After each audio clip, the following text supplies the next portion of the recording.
All right, you may have seen, I may have shown this before, but we're going to talk a little bit about the top quote by Galileo. Okay, so he's talking about nature. How do we understand nature, right? And he's arguing here, he was one of the first people to start applying mathematics to try to explain how nature was working. Like, oh, there's an acceleration happening when I drop this ball. What's going on? How do I describe acceleration? Oh, stuff like that. And he's talking about that and writing equations before calculus had been invented. But you still had the general idea of velocity and acceleration, but it didn't get formally turned into mathematics until Isaac Newton came along. And that was the big step of Newton, which allowed us to do all the things we do nowadays. So nature, if you really want to understand it, it's written in the language of mathematics. So let's go a little further to this.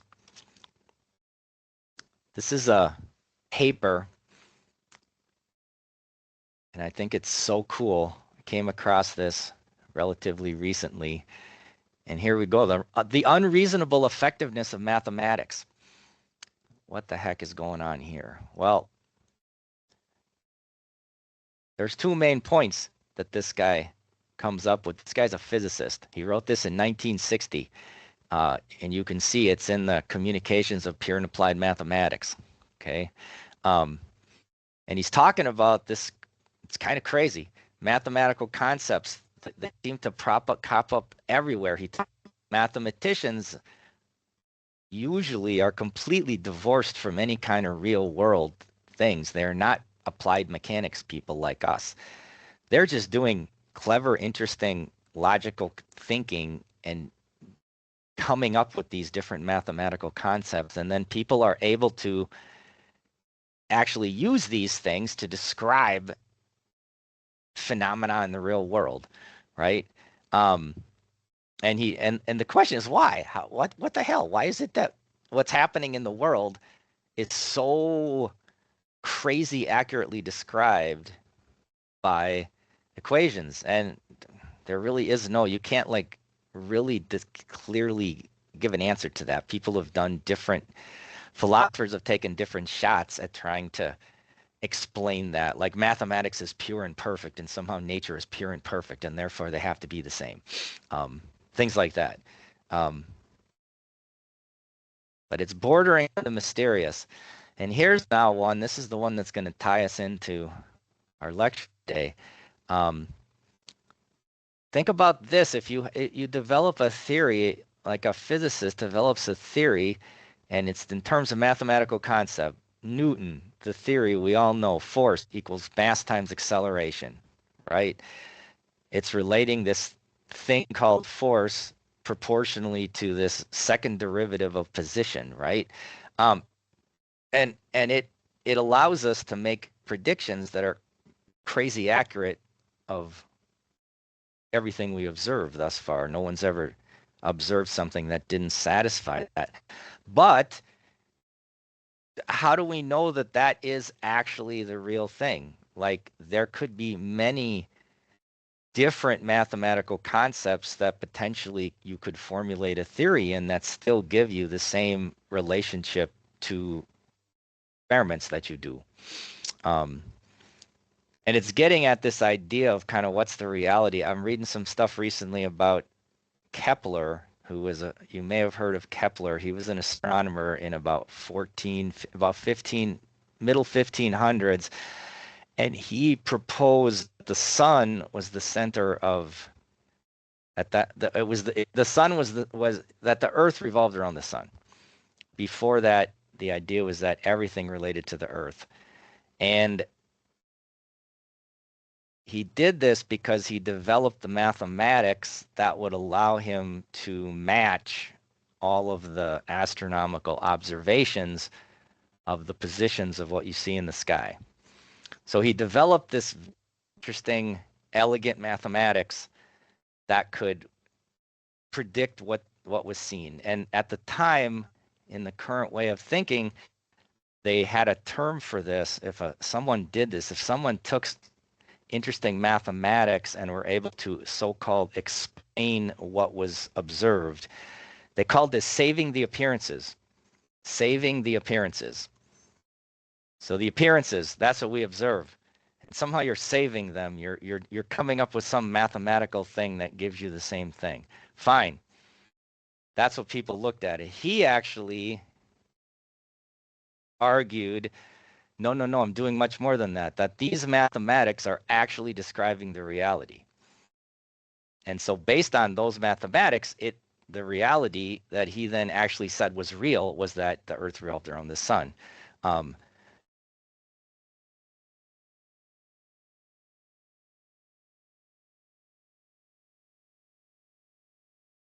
Revolved around the sun, and my headphones just cut out there for a minute.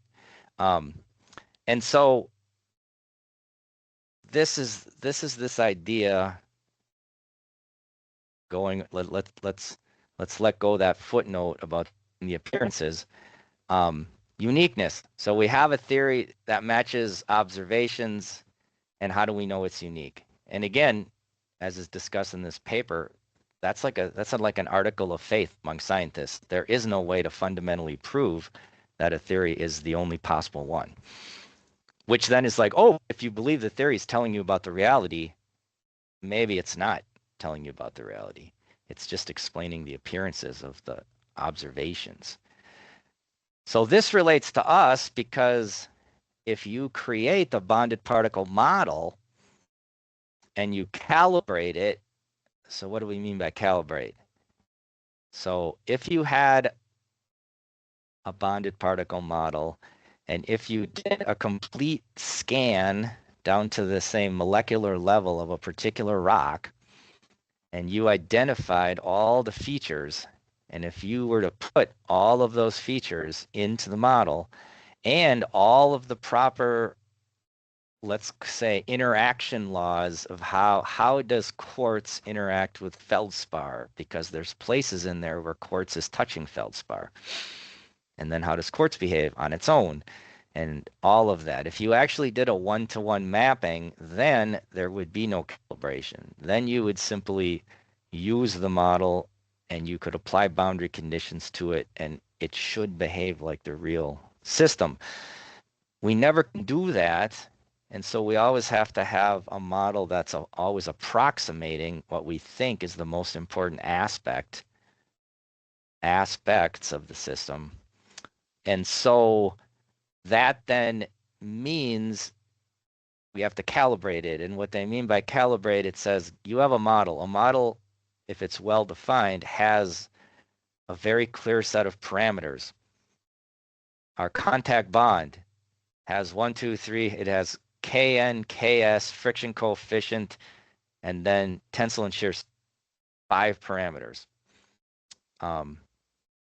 However, it's more complicated than that, because also then once you build an assembly of particles, now you have hundreds of contacts, each of which has 5 parameters. And there's other things that are not captured by that. I'll call those ensemble properties. For example, pack a bunch of disks together, put contact bonds at all the points where they're touching, but now go and randomly delete 50% of those contact bonds. So now suddenly you're going to have a very different system, right? And that's not just contact model properties. So these bonded particle models are ridiculously over-constrained, under-constrained. There are so many ways you can put these things together that there's this enormous number of parameters, and they don't exactly match the rock. We tried to get a good correlation. Oh, well, Kn and Ks is clearly related to the deformability, but it's not a one-to-one mapping. And so that then raises the question of how the hell do you know it's useful? How do you know it's right? So what we then do is calibrate. So we choose micro properties, all these parameters. When you have a parameter is an idea of it's a thing you can vary in a model. A property is when you actually give it a value. So that's what I'll say. And often we call these micro properties. And so what do you match? How do you know it makes sense? So at the current level of thinking in this type of world of modeling. And you can think of bonded particle modeling as part of a broader class of models that we call microstructural models. We're going to talk a little more about that in the last lecture. But for all these models, then the question is, what do we match? And all that we know how to do is, well, we do as good as we can so that the micro properties kind of make sense. You know, the Kn, it doesn't make sense to make that 1e to the 10 trillion. Stuff like that. Oh, it's kind of like the modulus, you know, things like this that seems reasonable. Oh, the cement strength.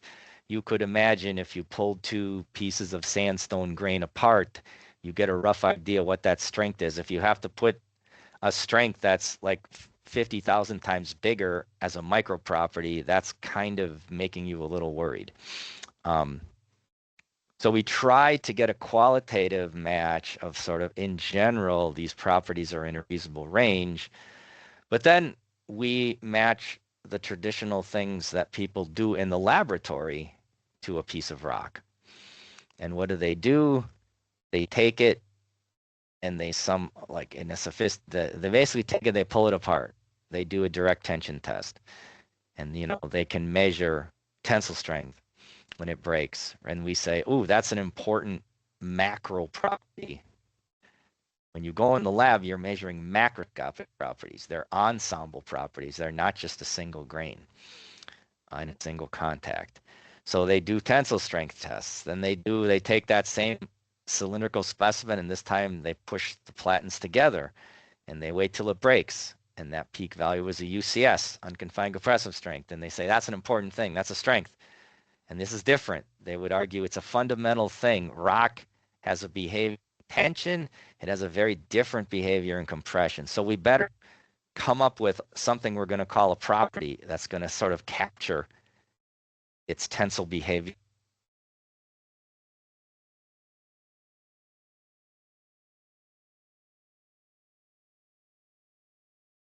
My headphones keep cutting off.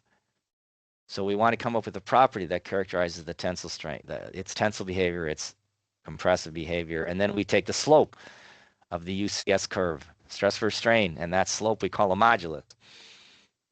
And all of that thinking means we've mapped this all into what Young came up with. Remember, we talked earlier about this. It's part of the whole theory of elasticity model of a material. So we say those are useful things. So modulus, right? Then we might say, oh, if we have a discrete, huge crack in a piece of rock, that's going to behave a little differently. That's typically going to much weaken it. And so there's a whole type of mechanics called fracture mechanics, and we come up with a parameter that we call a property, which we call fracture toughness. And you can see how this goes on. You could do a direct shear test and measure the peak shear strength. You could do pretty much, I don't know, it'd be crazy if you sat down and said, what are all the different rock mechanics tests and all the different properties that people measure? There's a lot of them.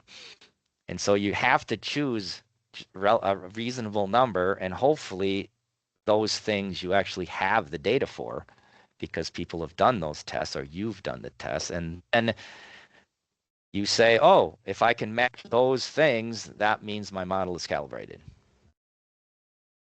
But it's non-unique. You could take you could always probably construct a different one. Like, for example, let me think out loud here. You could take a contact bonded material, glue it all together, and then boom, break all the bonds, 50% of them. And you could screw around with such a system and make it match a certain UCS. But then you could also go back and say, no, I'm just going to keep all of them bonded, but I'm going to reduce the strength of that bonded system because I'm not breaking a bunch of things to begin with. And I could match the same UCS. So there is always this non-uniqueness. I once wrote a paper in the early days of this, and one of the reviewers was like, this is useless. This model isn't good for anything because you can make it match anything. And that's a kind of extreme position, but there is truth in that. However, that applies to any model usually. So calibration, non-uniqueness, that's where we're going today. Any comments? What do you think? Makes sense? Yeah, that makes sense. And well, or maybe we can make the model that fix many kind of tasks. So that should be a unique model. That's the general idea, but there's always more tests, and I mean, that's one could sort of say my professional life since 1994 has been devoted to trying to come up with a model that's, in a sense, from first principles you could build and it would match any test you could think of. That's like the goal. That doesn't exist. We've gotten a lot closer in the years since we started this in the mid 90s. And I'll actually talk about a model next week called the substring network breakable Voronoi model that matches an incredible number of properties of rock. So, okay, good. So let's now start talking about stuff. And what's the big picture? What are we going to do here today? We're going to first now go back and talk about physics. What are the actual, I'll call it rock physics. And then we're going to talk about how bonded particle models have the essential features of that physics so that we can have a bit of faith that these bonded particle models are going to behave like rock. Okay. And before we do that, we're going to just go through a couple more of the contact models that have been developed that can be used to make bonded particle models. So we'll finish off. We've talked about contact bond, parallel bond. We're going to talk about a few more, and then we're going to have everything in place to now talk about, great, you have this stuff. How do you use it? So if you want to use it, we first need to say what's the physics of how does rock actually behave? How does it break? And then how does the model relate to that? And then we can start talking about how do we calibrate these things. And the way we're going to calibrate them is we're going to choose a bunch of micro properties and we're going to actually directly simulate, for example, a direct tension test and directly measure the tensile strength, just like you do in the lab. So that's where we're going here. Okay. And so if we talk about this is the lab talked about this whole idea about that elastic constants are important, E and nu, and how are they related to the stiffnesses Kn and Ks in the model. We talked a little bit about that, and then we started talking about the bonding concept and the contact models that we have.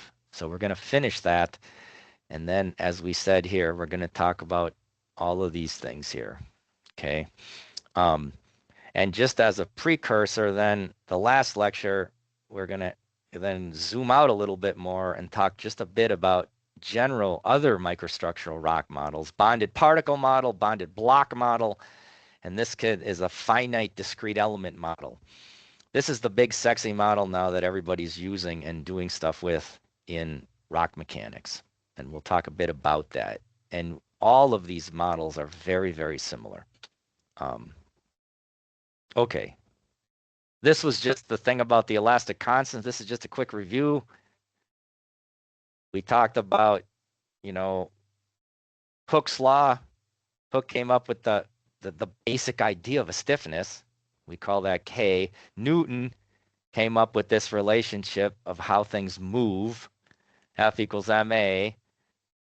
And now for the stiffnesses in all of these discrete systems, we have simply direct stiffnesses, Kn, Ks. What's the force displacement relationship when I push two grains together, right?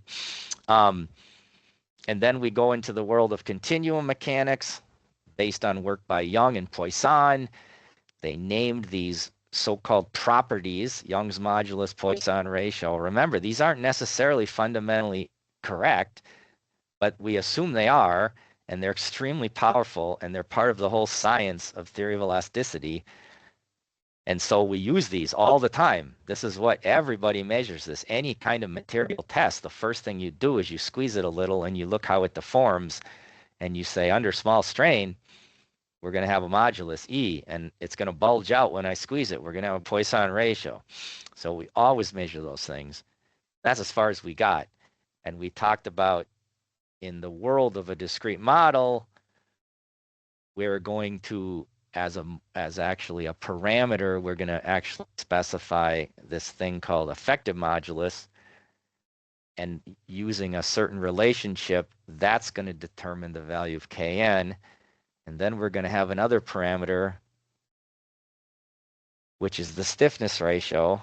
And we're going to set that, and we're going to find that that's related to the Poisson ratio, right? And if you remember this, here we are, here am I standing on top of two actual deformable things. Think of it as baseballs, right? You apply a weight, it causes the whole system to move down, and then it doesn't move anymore. So now we're at static equilibrium. It moved down delta. And what happened with the baseballs is they're deformable bodies. All bodies are deformable. And so they squeeze down like this, and they actually form a circular shaped region that is no longer, that is flat.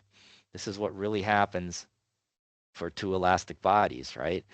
So they contract and they expand, but we're not going to do that. We're going to simplify the system. So we're first of all going to say that they don't actually deform. They never change shape. That's what deform means. The shape doesn't change. It's rigid. So if they're rigid, the only thing they can do is they can move, and we're going to have to somehow accommodate the fact that this moved down by delta, so we're going to allow overlap to occur at every contact. And we're going to put in a spring at every contact, actually two springs, normal and shear. And so this is what we call a soft contact approach. We're allowing the overlap. There are other discrete element models that they call hard contact, and they do not allow this. Those models are often used for systems of like particles flying around and bouncing off of each other. Like if you had a pile of sand in a tube and then you forced air through the bottom, really powerful air, and the whole thing started moving around and spinning and forming vortices and everything. Those type of discrete element models often simply enforce collision things, so they don't actually have overlap. So we have stiffnesses. So the model suddenly becomes, the parameters are these stiffnesses, and we find that if we were to build an assembly, set a value of stiffness, 26 e to the 9 newtons per meter, if we were to do that, we could take that system, squeeze it like an odometer test, measure the modulus, and we get a value. But if we then went and made all the particles smaller and set the same value of stiffness, we would get a different modulus. And it's often useful to, if you're going to think about the system as a bonded system, well, let's go back a second. You would get, if you had the same stiffness, same Kn, you would get, there would be an effective size. Particle size would affect the modulus. That's real. If you really have sand grains and you change sizes, you will have an effect of size on the modulus. Because think about it, two sand grains, when you squeeze them together, you just look at force displacement, they're going to have a stiffness. And that's probably going to be the same if the grains are little or big. But now if we want to instead start characterizing the system by like gluing it together, and if we want to now make a system that behaves like a solid body and that has sort of a controllable behavior so that it's not dependent on particle size, it turns out that we can come up with an effective modulus by conceptualizing the system. Instead of having a spring, we assume that it was a hunk of linear elastic isotropic material. And such a material is characterized by a modulus. And so we'll say, we'll call that E star. And then we can work out this relationship over here that the stiffness in that previous picture is related to the A and the E and this distance, which I'll call L. So we can do that. And then we could also say, okay, we're going to use that to set Kn, and then we're going to specify this ratio, and we're going to use the ratio to figure out to set Ks. And that's what we typically do. And if you do that, you will get this pretty much the same E and nu that you will measure macroscopically, even if you change particle size. Okay. Are you with me? Are you with me? Yep. Yes. Good, good. And this is just deriving that. This is just a derivation of that relationship. We're not going to go through that again. Here it is, the magic. Boom, we got it. We can derive it. Okay. And what we find is that if we then take an assembly and do that process where the only parameters then are E star and kappa star, when we measure the macroscopic E, it's going to be pretty much linearly related to E star. So if we double E star, we double E. And very interestingly, if we squeeze it and we measure how much it expands, that ratio is called Poisson's ratio. And it turns out that that's related kappa star. As we increase kappa star, we increase Poisson ratio, which is kind of like, what the hell? Why is that happening? And that's happening because of this phenomenon that we see here. This is disks that were perfectly touching, and we forced the top and bottom to move together, and we looked at the force chains, and the orientation of the force chain is going to be different depending upon this kappa star. And in this case, 1 is kind of the magic number. And if force chains go straight down, they don't expand. That means the Poisson ratio is 0. If this ratio is less than 1, they actually suck in. And wow, lo and behold, there is actually such materials. They have a crazy name, auxeticity. This phenomenon is called negative Poisson ratio. And here it talks about the mechanism. I saw this is like, holy smokes, this is the same mechanism. When you squeeze it, notice these guys are coming in. And so it's making it contract instead of expand. Okay. And then there were some links off to some various things, in one of which where I had tried to derive a relationship between this ratio and the measured Poisson ratio. Yun King, did you mentioned you might try to confirm that, did you?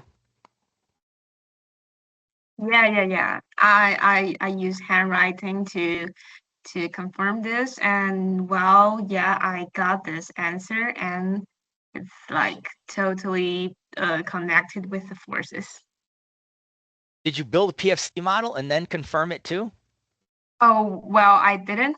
The problem, the number 3 problem is to make a very huge system with many kind of disks. So I didn't use that, but I use, yeah, the handwriting to Got it. figure it out. So you did a theoretical derivation of this problem, and this is something I did ages ago. So this is what you did, right? You looked at this and you worked through what I did, and it looks like I didn't make any mistakes. Yeah. Actually, I did this by myself again, and then check it with this. Oh, that's even better. Okay, good. Good. You're going to make a good grad student. That's like totally awesome. Okay, so elastic constants and stiffness. There we go. Now bonding, the blue. We're gone the blue, bonding concept. Let's talk about, and we're going to do a quick review as we move our way along to the different types of bonds we can have. So again, start with this idea of a linear model and develop an idea of a contact bond, right? As we've said, probably 750 times so far in this course, there's only 3 parameters, Kn, Ks, and friction. And think of this as though there was like glue that we had there and we stuck it together, and let's make that radius approach 0. And if we do that, we come up with this kind of system. that says, look, there's no gap. We don't allow a gap to form. Instead, we have a fuse that can break. It can break in tension. And then here, there's no friction sliding. The surfaces can't slide relative to each other because they're glued. It's like taking my finger, putting it on my back of my hand, but uh-oh, I had some super glue on there, and now they're stuck. So that means anytime I move my finger in a shear direction, the skin moves with it. So there's no friction, but now there's a concept again of a fuse. I've pulled it hard enough. Ouch, I just busted it loose. So there you go, two parameters, two additional parameters. This is what the force displacement looks like. This is the linear model. It takes no tension. It has a stiffness Kn. If we put a bond in there now, it can take tension. And so it can build up tension until it reaches a strength, right? And in the shear direction, it loads up. It has a limit. This is the shear strength. And notice the shear strength is related to the amount of normal force, how much it's being pressed together.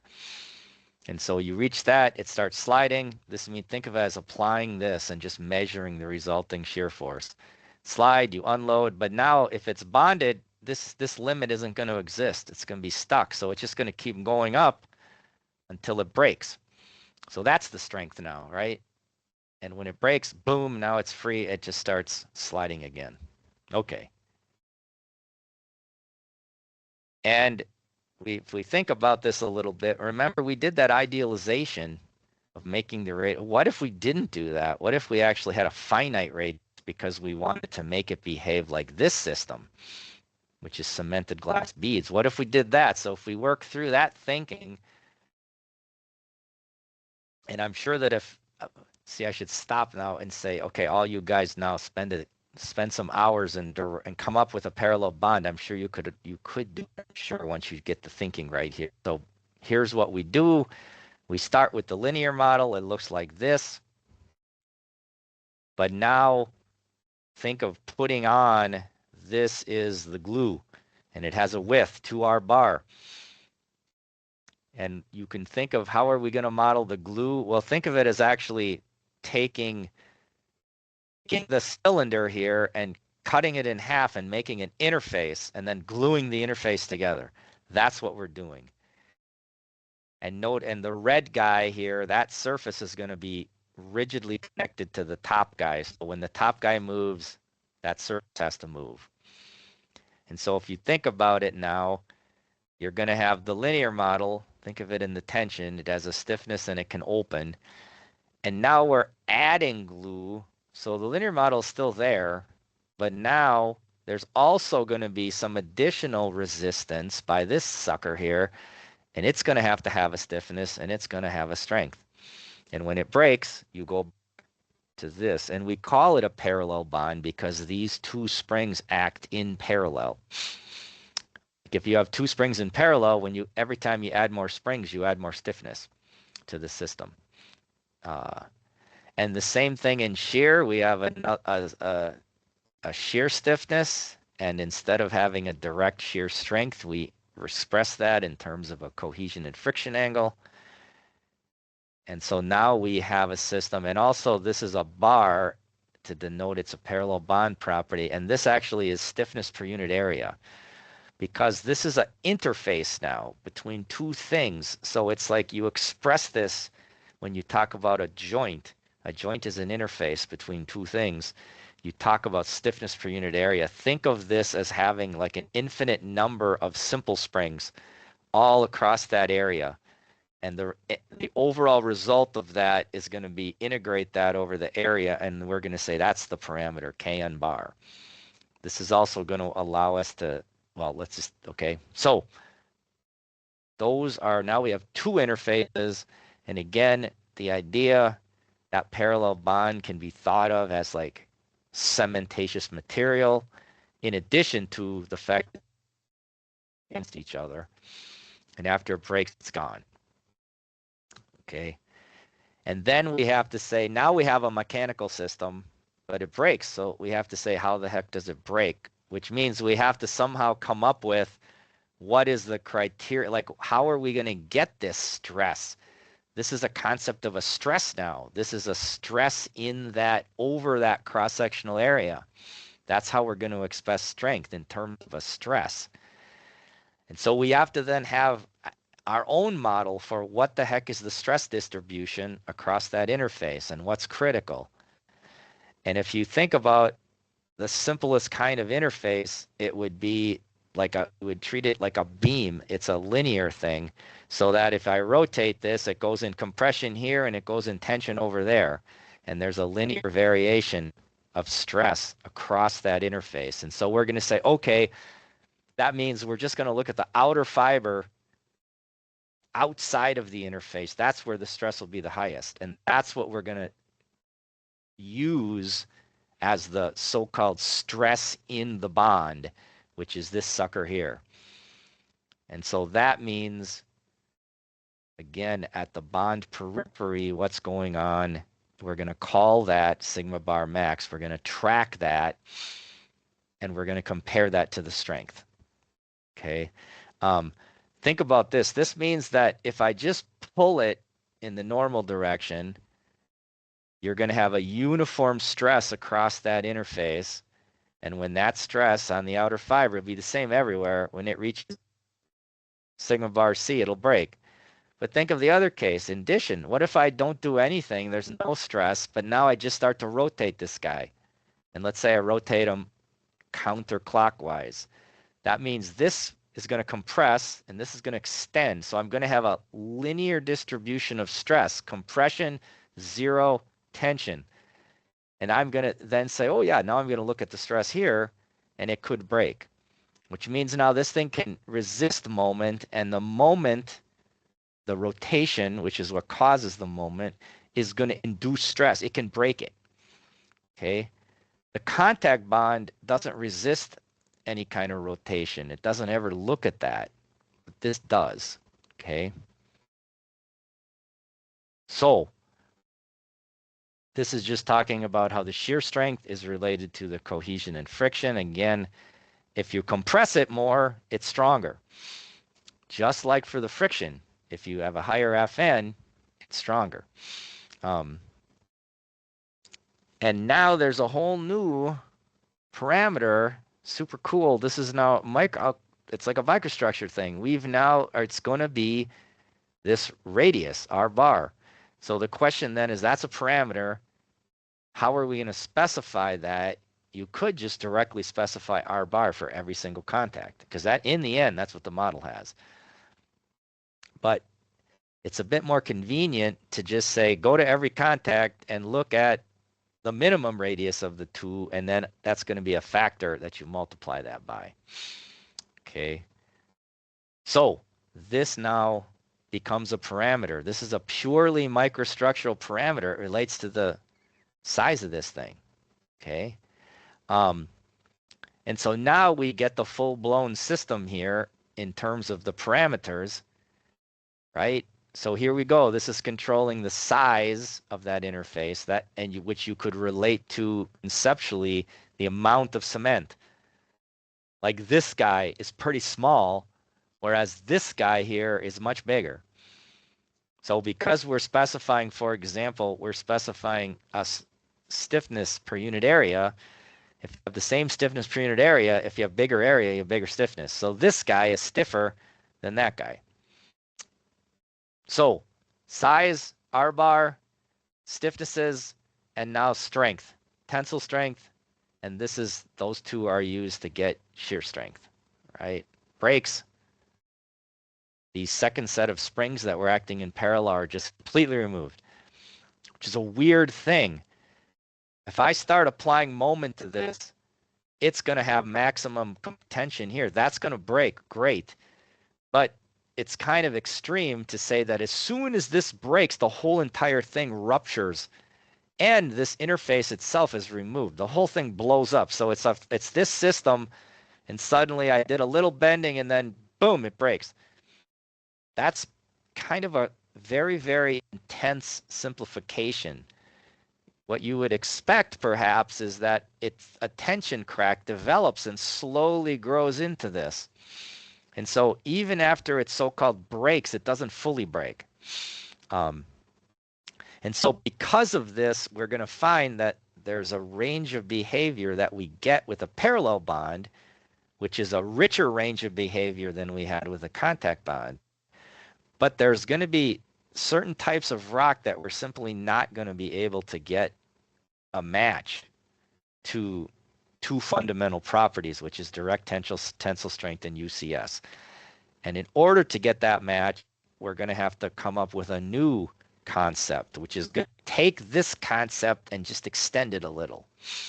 We'll get to that in a minute. Oh, there it is. So it has a richer response than a contact bond because it has a more complex microstructure, and the other model, the contact bond, is in a sense is part of the parallel bond, because if you make that radius get smaller and smaller, it's beginning to behave like a contact bond. Okay. So now we're going to do some thinking of how can we extend this a bit further so that now maybe we can come up with a model that encompasses both of those things. And this now is, let me just a little bit through the thinking of this. The original bonded particle model as we presented it in 2004 only had contact bond and parallel bond ideas. And then all sorts of people started using it. And if you do a test and measure the tensile strength, and you do another test and measure the UCS, in all rock, the UCS is higher than the tensile strength. Rock is weak in tension. So a typical, like sandstone, might have a tensile strength of 1 MPa, and it would have a UCS of maybe 15 to 20 MPa. So the ratio of UCS to tensile strength is 15 times bigger. If it's a granite, that ratio might be 30 times bigger.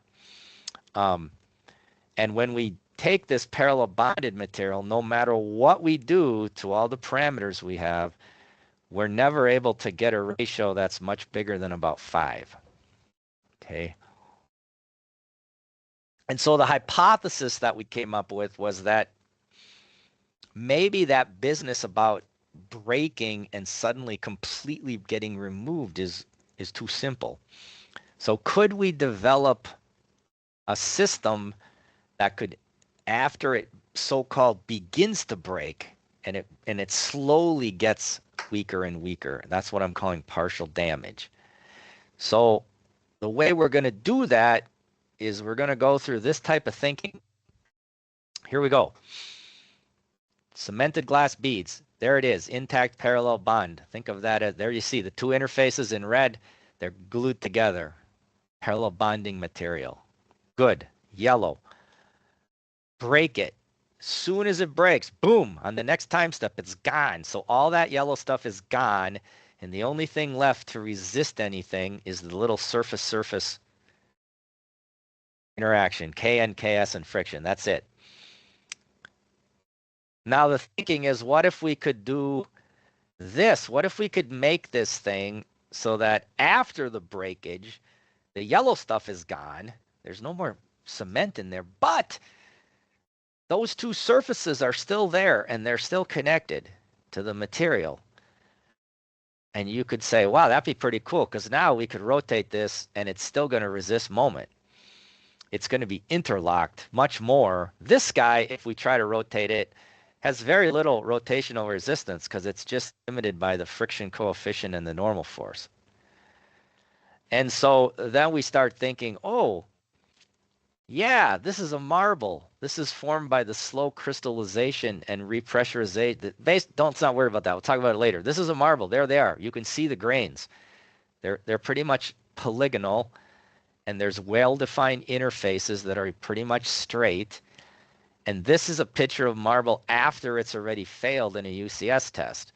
And it's still all super well connected. See, there's a crack here, right? There's some cracking along the interfaces. Many of them are fully cracked, but it's still highly interlocked, okay? And it turns out that marble and granite looks like this as well. Marble and granite have this much higher UCS to tensile strength. So the thinking is, okay, When I squeeze a rock like this in compression, we're going to talk a little once we get to the rock physics, but what we find, this is super important. When you squeeze a rock, you generate tension all over the place. And it's the tension failure internally that's controlling the overall rock failure. And so now go back and say that means there's some kind of tension strength at the micro level that's controlling even the UCS. Now let's go back and say, well, okay, so let's do a thought experiment. Let's first build a bonded system, or first, let's just forget about a bonded system. Take this marble.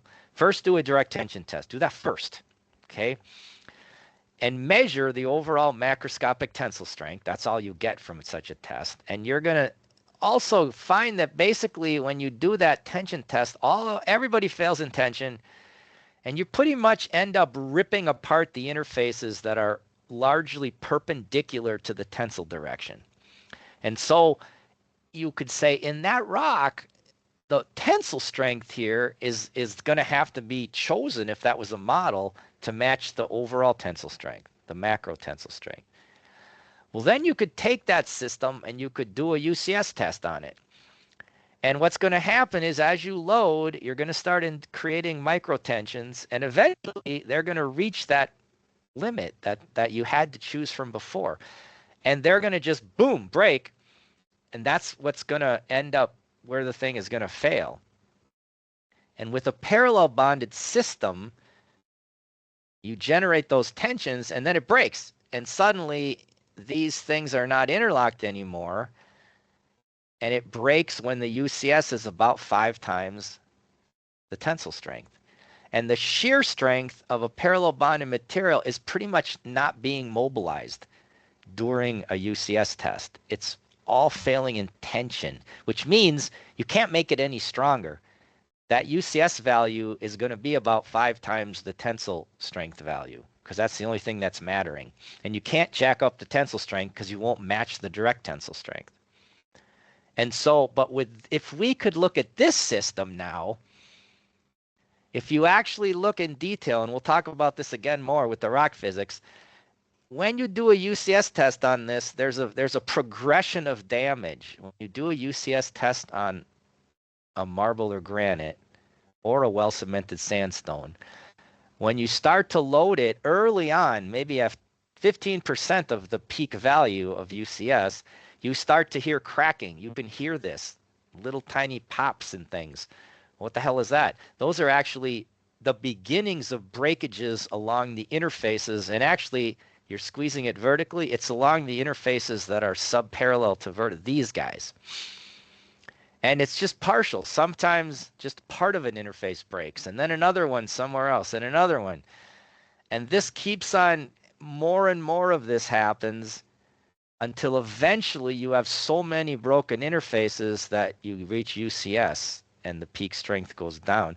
Notice in a real rock like this, you start to get tensile failure early on, but it continues to resist load and forcing more and more tensile failure till it fails later. We could postulate that that's because this does not disappear. It stays there, and this thing still has quite a bit of strength, even though it's already starting to fail in tension. And that's what we postulated. And so we then built a contact model.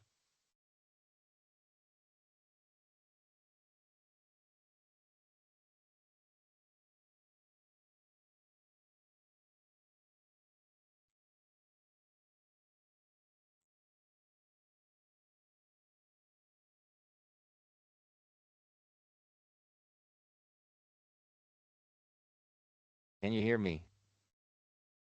Yes, we can hear it now. Okay, I assume I cut out? There's something flaky with my headphones, but it told me it's 100% battery, so we'll keep going. So we postulated this, and we came up with what we call a flat joint contact model. And what does that do? How do we make this happen? So what we do is we say, okay, we're still going to have those interfaces, which you see on the left.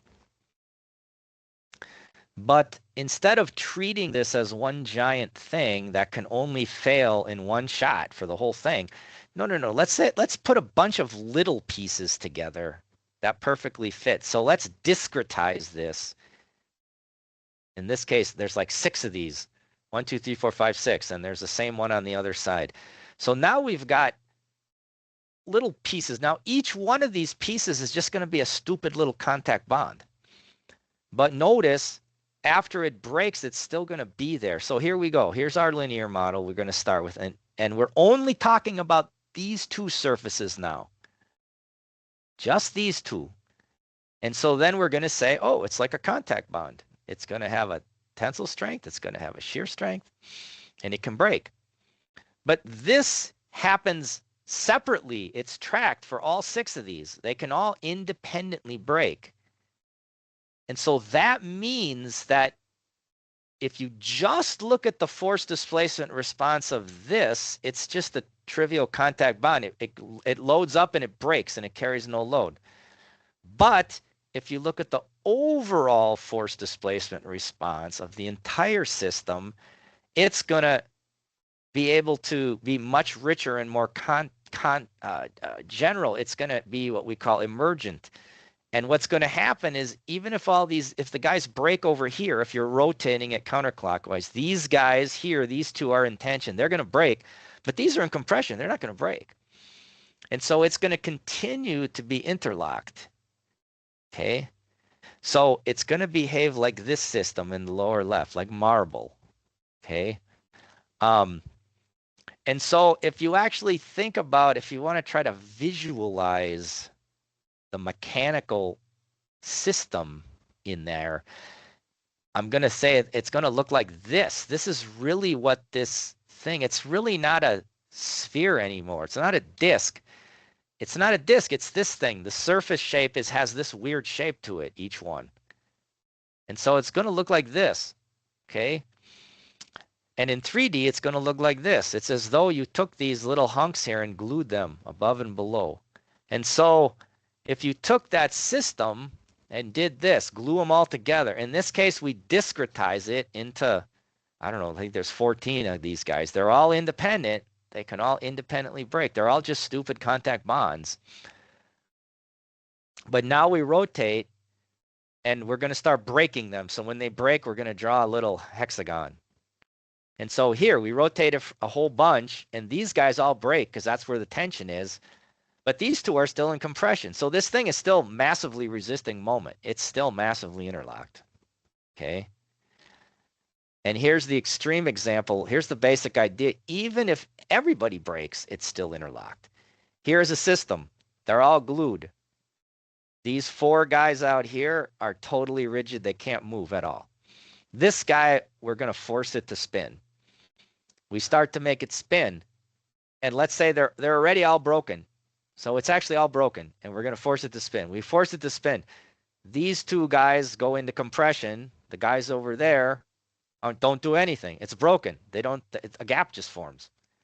And the thickness of this, these are force chains. So this is a bigger one, bigger force because it has bigger overlap on the outside. It has less and less and less.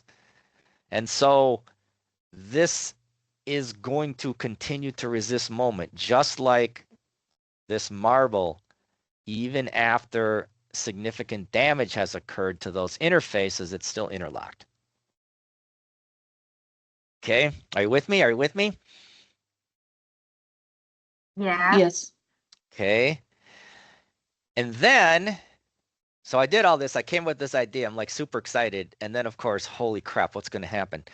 So then we actually can do tests. And lo and behold, before we get to this, we find that we can now choose a set of micro properties, and we can obtain a very large ratio of UCS to tensile strength, just like for a granite, which has the biggest of any rock I know of. It's like a 32 ratio.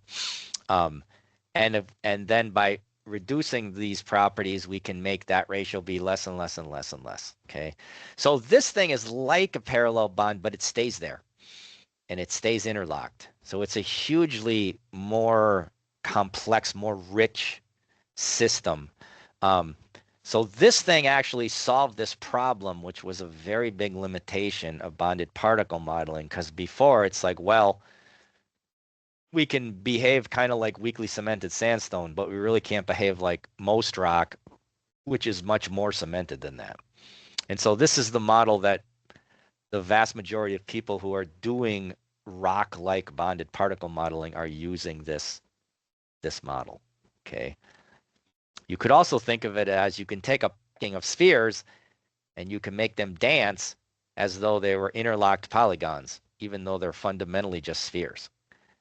Because all of this would naturally occur if your particle shape was like this, and you had an interface that could break, well, it still remains interlocked. This is a shape effect. It's a shape effect of the interlock and partial damage effect as you start breaking.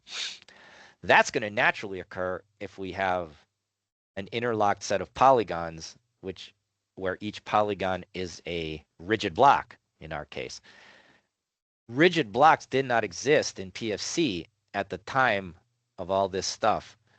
And so, and we're gonna find that we're gonna have if we can do rigid blocks, and it'll also do this, plus more. Well, here's just a little example of what we can do with the flat jointed microstructure. In the oil industry, most of the oil is typically in sandstone.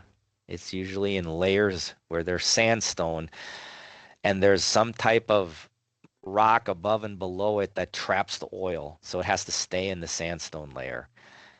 And then what they do, they take a big drill, they drill down till they get into the middle of the sandstone layer, and they essentially, if it's a pressurized system, which it often is, you're done, and it just bubbles up and it blows itself. It just comes right out the top. That's some of the old days where the easy formations were. That's what they did. They just drilled down and oil would just come bubbling out the top.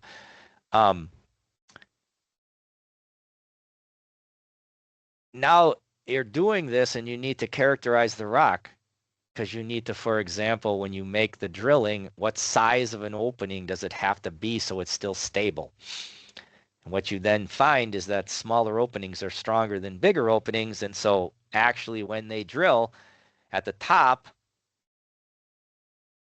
the hole is bigger and it gets smaller and smaller as they go down. And so when they design that, they need to have an understanding of the strength of the sandstone. And how do they get that? There's a very special test they do, which is called a thick-walled cylinder test. So what they do is they drill down and they get a core. And remember, these cores are typically small. Oh my God, I don't have a length scale on this. Sorry. This is about 50 millimeters. A typical specimen might be 50 by 100 millimeters, maybe even half of that. They take that specimen, which is a standard cylinder specimen, and they drill a hole through the middle to begin with. And now they take that and they, instead of doing a UCS test, they take it and they apply confining stress to the boundary by putting it in like a sleeve and putting hydraulic oil pressure on the outside. And so what they do is they apply confinement to the outside and then they slowly squeeze it in compression. This is exactly what you do in a triaxial test, which is a very common rock mechanics test, where you do the same thing. You apply confinement to the outside of the cylinder, and then you keep slowly pushing it down and watching the response to come up with strength. And the strength is bigger if it's more confinement. So it uses a standard triaxial setup, but you have a hole in it. And what you then do is you observe what happens, and what happens is it basically loads up and up and up, and then boom, it breaks. And that value is what they use to characterize the strength of the sandstone. And so they call that a thick-walled cylinder test. Thick-walled cylinder test. And I had a chance to do some work for oil companies some years ago, published the results in 2017, and we built just a 2D PFC model of a sandstone, and we did these thick-walled cylinder tests, and you get the idea here. These green guys are particles, and if you identify that chain of particles, this now red arrow is an externally applied force in the center of the particle. And so if you know the connection here, you can figure out the local orientation of that surface and you can apply the force in that way. See, this guy is going to have a force directed that way. So by doing that, you can apply confinement to a arbitrarily shaped boundary of a bonded system. And so then we're able to do the test. We actually simulate the thick-walled cylinder test. And here's what it looks like. Let's just look at the damage that occurs during that test. Now let's stop this. What the heck are we looking at? Can you see the particles here? There's one, there's one. This is a big packing of particles.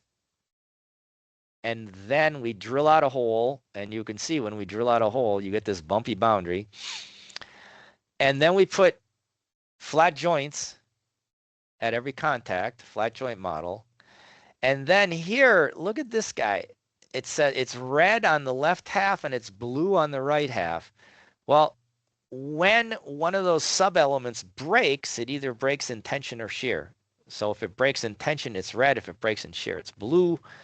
And so there's 4 separate breakages, and they're all being shown here. There's 2 red ones in tension, and there's a blue one on that side, which means that this guy was actually rotating a bit, and then it sheared to fail. This guy, it's partial failure. It's just one of those sub-elements is broken, okay? This is when the load externally is 30 MPa. That's what this is, P naught. So at this point, because we load it a little and we let it fail, and then it comes to equilibrium. Then we load it a little more, and it fails. So this is a partially damaged specimen to begin with, because it's already been loaded to 30 MPa. And this is what actually happens in the real rock. It starts to fail around the boundary of the hole. When it totally fails, it localizes into like a notch type shaped system. It localizes into this. In this direction, there's a notch here and there's a notch there. Okay. And by the way, the characteristics of these notches are used to gain deeper insight into the microstructure. Some sandstones make giant notches, other ones make very small notches. These are the sorts of things we investigated with the bonded system. So look at this. Now what I've done is I now jack up the exterior pressure. It used to be 30 MPa, now it's 30.5 MPa. And so think of it, the whole system's in equilibrium, but now I increase a little bit the pressure, which means there's a finite time, there's going to be a dynamic stress wave of that pressure. It has to slowly push its way in and bounce around and get dissipated by the damping. And what we're going to look at here now is an animation of the system as it's responding to that increment of pressure. Okay. And what we're going to be watching here is additional breakages that are going to form. So let me run this thing.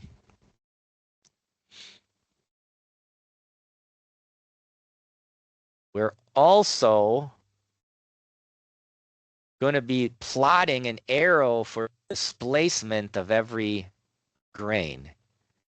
And so at this point, there's been some additional breakages up top here. And these guys in the middle are blowing in. They're displacing a lot, right? So let's keep going. And the other thing we're doing in this visualization is if a particle becomes completely broken with all of its flat joint sub-elements, that's going to be called a fragment. And what we might have is if this particle might still have some cement to the guy next to him and the guy next to him, that's going to be treated as a single fragment. Okay. The other thing that they find when this thing starts to fail, it like peels off in like onion skin layers. There's like a layer and it peels off and it gets deeper damage and another layer peels off. So they see these fragments that form. So we're tracking that as well. And so we're seeing this additional damage at the broken interfaces, and it's still readjusting. Notice here the displacement field. It's pushing in, it's failing here, and it's pushing upward here. Look at that giant fragment that just formed underneath there. And now these guys are just happily falling out. Okay. Let's look a little closer at what the physics is here, because the physics is driven by the force chains. So let's look at the same plot, but now we're going to also show force chains. So let's do that. Here we go. Now, here's my initial system. It had those red and blue. That was initial already damage at those interfaces. And these are force chains, in which we know what they are now, right? Black is compression. Red is tension. There's no micro tension in here to really speak of right now. And we're squeezing this. And so the forces they can't go through there's no material here. So they have to flow around this thing. But as this material gets broken up, it's not very stiff. And so stiffness draws force. So this isn't taking hardly any load. This is going to evolve, and we're going to see more load being funneled to the tip. And when the load gets really high in compression, the rock gets stronger. And that's why these notches that form are stable. They're going to form a little bit and be stable. Then you have to increase pressure to go further. So watch this. You're going to see the rock breaking and unloading in the center.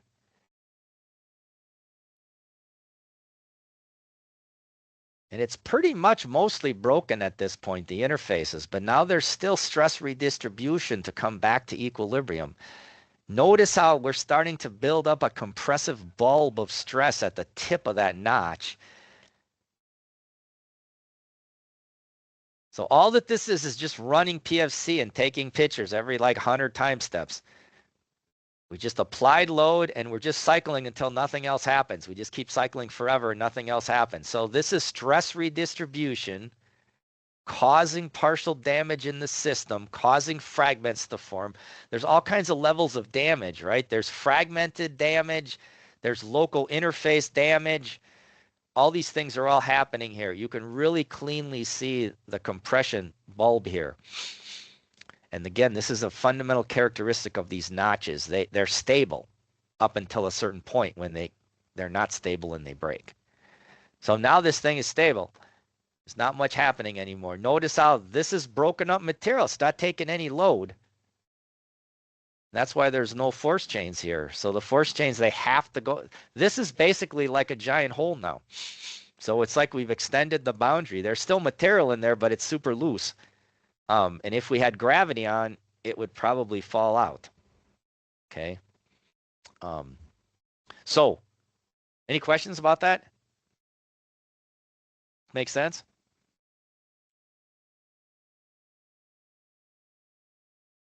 Guys out there? Yeah, well, Okay. I'm not very sure about how does the force. Sorry? What? So I'm not sure about how the force very clear of it. You're cutting out in your headphone. Try to say it again. See if it comes through. You're unclear about the force. Yeah. I'm not clear about the force. So Okay, like the force chains. How does it load? Yeah, this is really important. Okay. I'm trying to think of an example here. So pretend that this material is fully intact. Okay. And if I'm squeezing it, the force chains are going to just go right through it. But now let's go and let's just go now and remove the material completely. So if the material is removed completely, the force chains can't go through it anymore. They have to bend and go around the intact material. Does that make sense? Yes, yes. Okay. And so what you're seeing is this material is like progressively getting more and more damaged, and therefore it's not carrying the load anymore, but the load has to go somewhere, so it goes deeper into the rock. And so that's what we were seeing. The branches will be stronger. Think of this. So, there's load carried right here. See the force chain? Now watch when it starts to break. That load's getting less and less and less, and it's going to have to go somewhere. Not much load carried anymore. There's not much of a pathway anymore. And now that load has to go into the more intact material. Look at this force chain. It's carrying itself in this column-like thing. But look, it's not carrying much load anymore because this is it's not stiff. Think of load, stress, stiffness draws force. If these were a bunch of springs horizontal, if I squeezed, every spring takes load. But now, if I make these springs really soft when I push, the main load goes into the stiff springs. And so as this is damaging itself, it's getting less and less stiff overall. Think of if you were standing on a 2x4 on the floor, yep, and you literally had springs lined up under it. If the springs all had the same stiffness, they would all have the same force. But now you go in the middle and take one of the springs and make it really, really soft, less stiffness. So now you're applying the same delta, but the spring that's soft doesn't pick up, the load doesn't change much. It just changes in the ones that are stiffer. They pick up the load. And so that's what I mean by stiffness draws force. If you apply the same displacement, the guys that are stiffer are the ones that get loaded heavier. And so that's what's happening here. Okay? Okay? Okay. Yes? Yeah, okay. Yeah, I can get this, how the branches will be stronger. Okay. And well, I have a question, is that if we have a circle inside and the materials outside is also a big circle, that will the force chain be different? Will the force chain be different if what? It's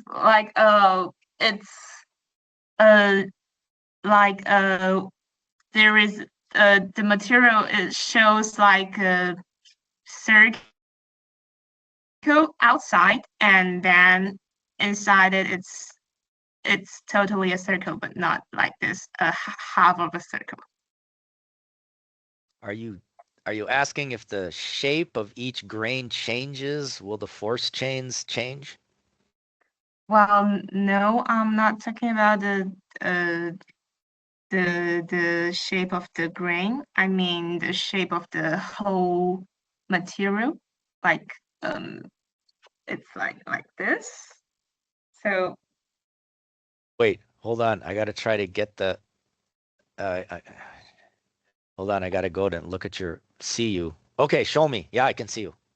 Okay, so well, it's like if the material is totally like this. Hold on, can't see it. Wait, move it back a little. Maybe I see your face. Yep. Okay. I think it's too like. Oh, maybe you can like just hold it back farther. I can see your face.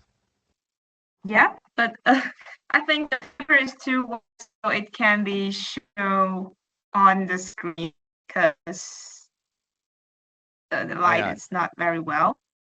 Wait, try it again. Just hold it further back. I think it'll work. Okay. Just hold it up. You're also coming through in a shaky way. There's not good connection here. Wait, hold on. It's not. Move back farther. Move it back farther. Uh-oh. Now we've lost you completely. You're still there. the connection is not good. No, I can't see it. Maybe you can just take a picture Well, and it's fine. post it in the chat. hey, look at that. 就是你聊天框拍张照片上来的，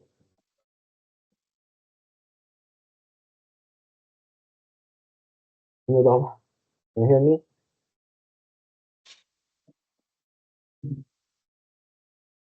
Getting a bad connection there. Can you hear us, Yun King? Ayat suggested you Yes, take we a can hear you photograph. all. Wait, now you're muted. Now you're Oh, mute. yes, There we you can. go. I can hear you all. Okay. Okay.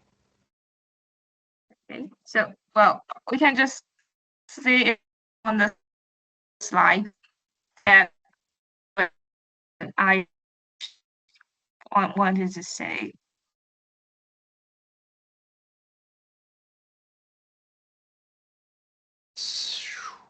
Yeah, I'm sorry.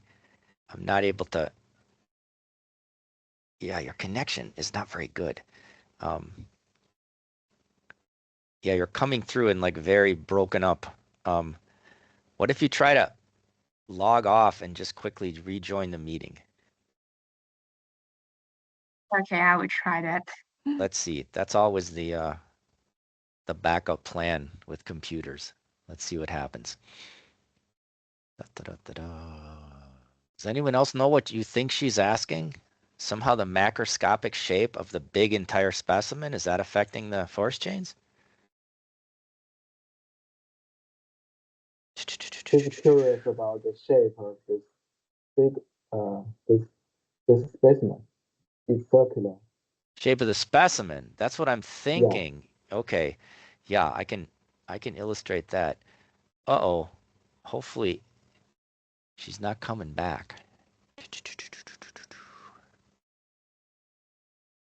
Come on. Oh, come on. That's a good question.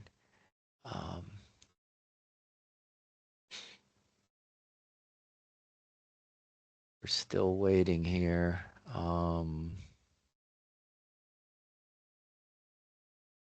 I assume you guys were also experiencing, it was hard to hear her, like she was cutting in and out.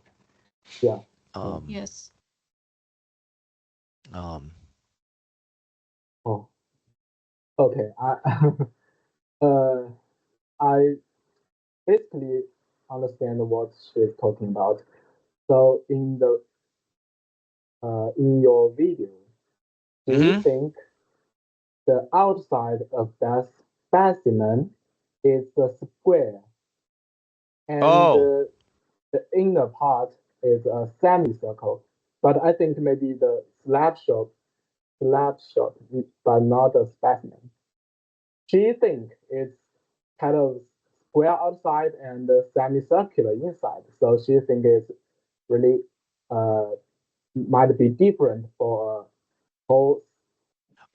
If it was a square specimen. or a circle X on the boundary? No, what about open the video again? Okay. Just a second here. This is the model, right? This is the model, the yellow one. Yes, that's the particles are yellow. Yeah, so actually, I think Yun Qing misunderstand the whole thing. It's not a square outside. It's just because it's a slab shot. This is a part of the specimen. So you misunderstand. Yeah, this is. It's a whole thing. It's a square, circular thing. You understand? Okay. Young King, try again. We're trying to figure out what you were asking. Oh, okay, I think I got it.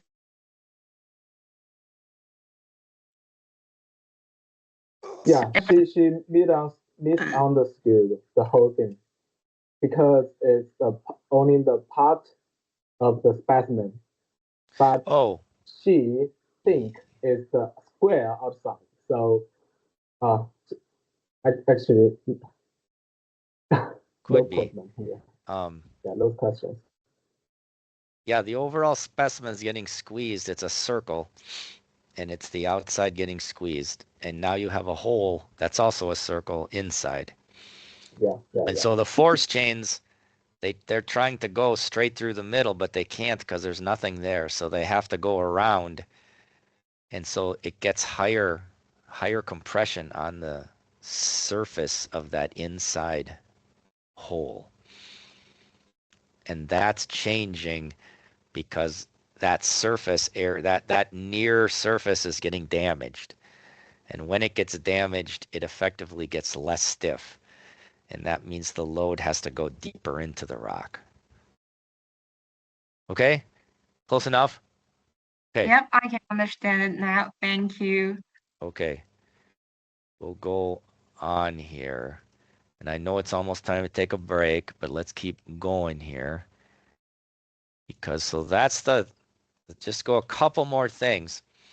So this is a flat jointed material. Behaves extremely well.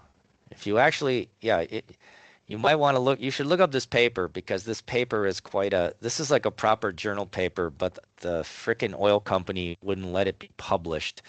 So I had to just write a conference paper, but this is a big comprehensive, this is a Potyondy conference paper. It's like 30 pages long. This is very detailed exploration of how a bonded particle model behaves. There was lots of different studies that I did in terms of effective particle size and how that affects the macroscopic properties. Now, there's one more point of something we had to come up with to make this bonded particle thing powerful. What about joints? Most rock is not just intact. Most specimens of rock are intact, but usually rock at a bigger scale, like an excavation scale, has all sorts of bigger joints, some of fabric. So we came up with a way of making a bonded system of disks and spheres behave as though there was a well-defined joint in it. So how did we do that? We said, here's a collection of disks that are yellow. We start off with a packing of those, and we put parallel bonds everywhere where they're in contact. And the parallel bonds are shown as double black lines. We start with that. Then we say blue. This is where we want to have a joint. So a joint, what's a joint? A joint is an interface between two parts of a solid body. So we're going to put that blue. So we want to have two joints in here. How are we going to make this behave? What the first thing that people had done was let's identify contacts such that the particles on each side are on different sides of the joint that we want to have. And that's going to be these red guys. So for example, right there, that is a contact with its two particles on opposite sides. And actually all of these, if you look carefully, the centroids of the two particles are on opposite sides. So you get this weird collection of contacts. They don't perfectly line up, but they are considered to be part of the joint. They're responsible to make it behave like a joint. So the first thing people did is they say, well, let's just remove the bonds and now we have a linear model, and let's just make the strength 0, make the friction coefficient 0. Because now, locally at a single contact, there's no frictional resistance, so it's going to slide. But at a macroscopic scale, we now have a bumpy surface, and when particles start to push against each other, right here, if this particle is moving to the right and the top particle is moving to the left because the two sides of the material at that joint are being sheared, well, you're going to build up a normal force here just because of the bumpiness. There's an interlocking, right? And so even if you put 0 friction, you're going to measure, if you do a direct shear test, right? you apply a normal force and you force a shear motion and you measure shear force, it will not be frictionless. There will be shear force because these asperities, you can think of these as asperities, are going to be pushing against each other. And the strength will be related now to the size of those asperities. In the limit, if you made these particles approach zero, then those asperities are approaching zero, and it's going to behave almost frictionlessly. This is like a real effect, like real joints, like the asperities are a big part of what's causing this shear strength to be in a joint. It's not just the friction locally, it's also the asperities interlocking. Well, people did that, but it's really not very controllable. Like, for example, you have a pretty big overall macroscopic friction, even if you set the micro friction to zero. So then, this was actually Peter Kundal came up with this idea. He was on a trip and he was in his motel in the evening, and suddenly he had this idea that I'm going to tell you about. And then, he just went and coded it up in fission. It was like, oh my God, it works. So here's what the idea is. Identify these contacts. Now we're going to have a new contact model. It's going to be called a smooth joint contact model. And what's it going to do? It's going to do this. At this contact, here's the contact. Think of the contact as having a length here, cross section. We're going to pretend locally that these two particles are sliced so that this slice is aligned with the desired joint orientation. So here's the desired joint, that dotted thing. So this contact, we're going to work out the local physics as though these two guys were sliced. If they're sliced, they're not causing a normal force to build up. Okay? And again, this is not hard. I am sure any of you, if you sat down and worked at this, all you effectively do is you decompose the relative motion into a normal component and into a shear component. And then you make it behave like a linear material. And you also we added the ability that it could be bonded to begin with. And so now, I don't know if I have a picture, I don't.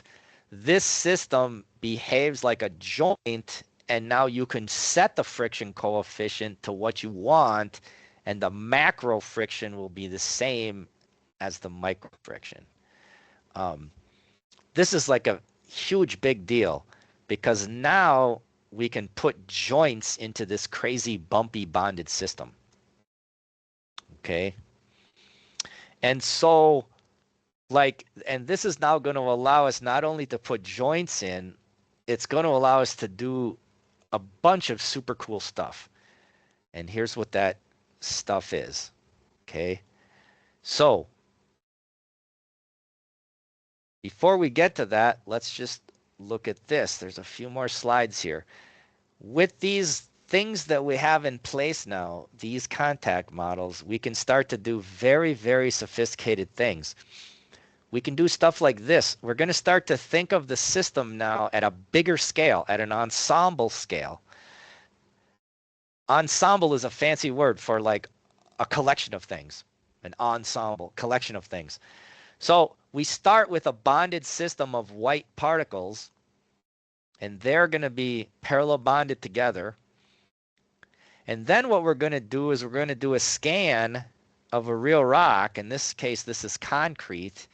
And concrete at the mesoscopic scale can be identified as being made up of two components, the aggregate, here's a big one, the stones, and the cement paste. And so you can take the image and you see here that the stones are white and the cement is darker. And so you can then use that with various algorithms, and you can identify which particles are inside the stone and which are inside the cement. And then you can color them differently. So you can see these guys are colored yellow. Their centroids lie in here. Here's another one down here, right? And the ones that left over are white. Those are the cement.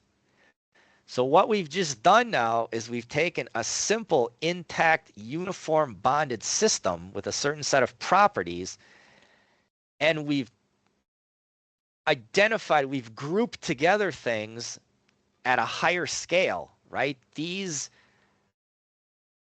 stones are at a higher scale. So a stone is made up of a whole bunch of smaller little parallel bonded things.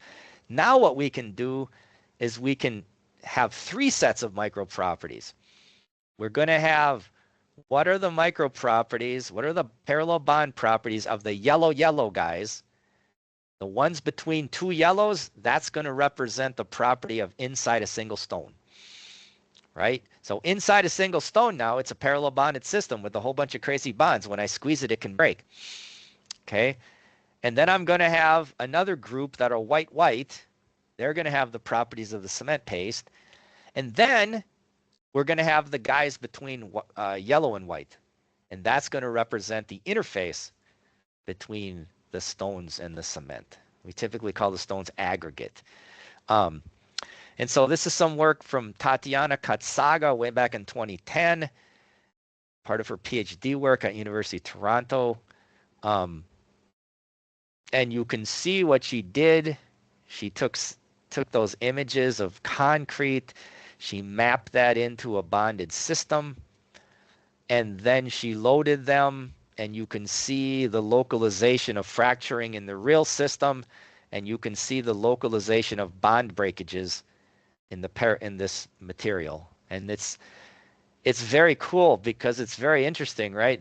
You can see they've localized, and these are interface breakages, but then it also spans across the cement, and then it, continues, right? And so you're getting an emergent response, which is this damage, which is also localizing into a fracture. We typically, when you have collections of damage that all seem to be next to each other, we can think of that as a fracture. We can idealize it as a fracture. And if we do the idealization of a fracture and give some theoretical thought to that, we develop a whole branch of mechanics called fracture mechanics. But there's no fracture mechanics thinking in here. There's none of that stuff. This is just an emergent property of a bunch of bonded things broken into 2 groups. Okay. So this is one thing. All sorts of people are doing this. You can see how you could have as much as you want here. You could take this. I recently did work with a PhD student who now, so this is 2010. So she had the ability to take thin sections and do these scans and make these pictures. Cool. This guy, freaking unbelievable. He was at University of Utah too, Ayat. He was able to take a specimen of rock, some sort of granite, that's 50 millimeters by 100 millimeters, and do some sort of crazy X-ray scanning in 3 dimensions of that. And then he was able to pull out the 5 main minerals in a granite: feldspar, quartz, biotite, 2 others. And so he was then able to map, he took a bonded system of a whole bunch of little particles that are much smaller than that. And then he was able to map in and color them. So he's got 5 different minerals he identifies. He makes 5 different colors. And so, you end up then having, properties between the red, which are supposed to be quartz, and you have properties between quartz and feldspar, and you get the idea. And then, so he actually did that. He did this with this. In that case, his fundamental, I'll call it the base material, was not parallel bonded. It was this SNBV, subspring network breakable Voronoi, but that's kind of beside the point. The key thing is you have a base material, and it has micro properties based on the contact model. And now you color things at a higher scale, and you give different properties to the different color combinations, right? This was insane. If you work out the combinatorics of that system, I can't remember now, you come up with something like 96 different color combinations, which means you have to have a full set of micro properties for each one of those. And then, you know, part of his PhD, he looked into all possible literature in the world about what information do we have about the properties of a single quartz grain. And what do we have about interfaces between quartz and feldspar, et cetera, right? And as you can well imagine, there's freaking data all over the place, and it doesn't even correlate very well because these tests are very, very hard to do. It's very hard to measure the UCS of a quartz grain. In fact, you can't. It's too small. So then you measure other things and you try to relate that to UCS and all these kind of things. But that's a sort of extreme latest and greatest application of this idea. Okay. Okay, that makes sense? Basic idea makes sense? Yes. Okay. And people are doing the exact same thing with these finite discrete element models. The only difference is their fundamental particle, shall we say, is a triangle or a tetrahedron. But they're all joined together at their edges.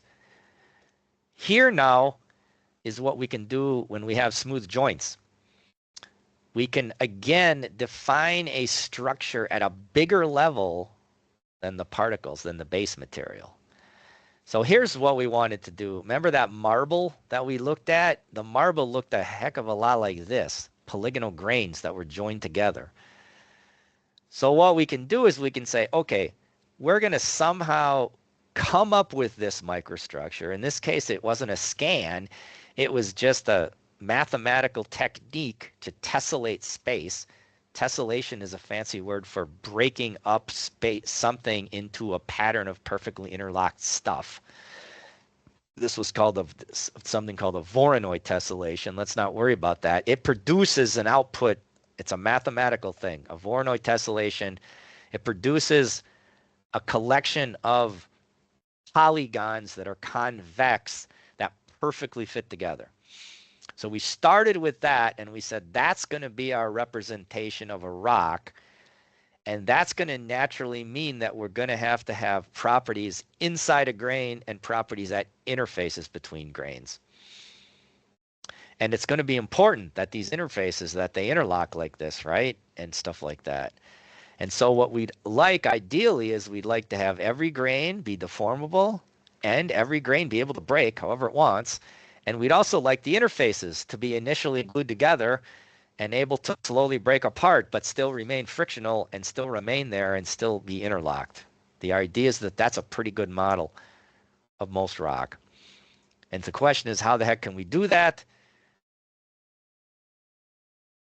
And so with a bunch of disks and spheres, so what we did here is we took a bunch of yellow guys and we packed them together and we put parallel bonds in. And then we overlaid this structure, see the red, on top of that. So now we zoom in, and now we zoom in again. And lo and behold, oh, holy smokes. Those are parallel bonds, the double black. And now these are these special contacts that are on opposite sides of the joint. The blue is where we want to have a joint. We're going to treat these interfaces as joints. That's actually what an interface is between two things. That's what a joint is. And then we're going to use these smooth joint contacts for all those contacts. And so by doing this now, we've created a system at the macro scale that has grains, which can break because it's a parallel bonded system and it's deformable, and also interfaces that can now rupture and slide and everything else. Okay. And I called this a grain-based model. Okay, and there's been lots of work since that is doing similar things. Okay, using both PFC and other things. Here's an example of similar work. This was done in China, 2019. It's so fun because I did this stuff. I was at this conference and this guy comes running up to me. He says, "Oh my God, this is so cool. Look at what I did. I used your stuff." So here's a journal paper. What did he do? He took a scan. No, he didn't take a scan. He basically took and made a Voronoi tessellation of a hunk of rock, and he broke it into quartz, plagioclase, feldspar, and biotite. And then he assigned this, so he colored these.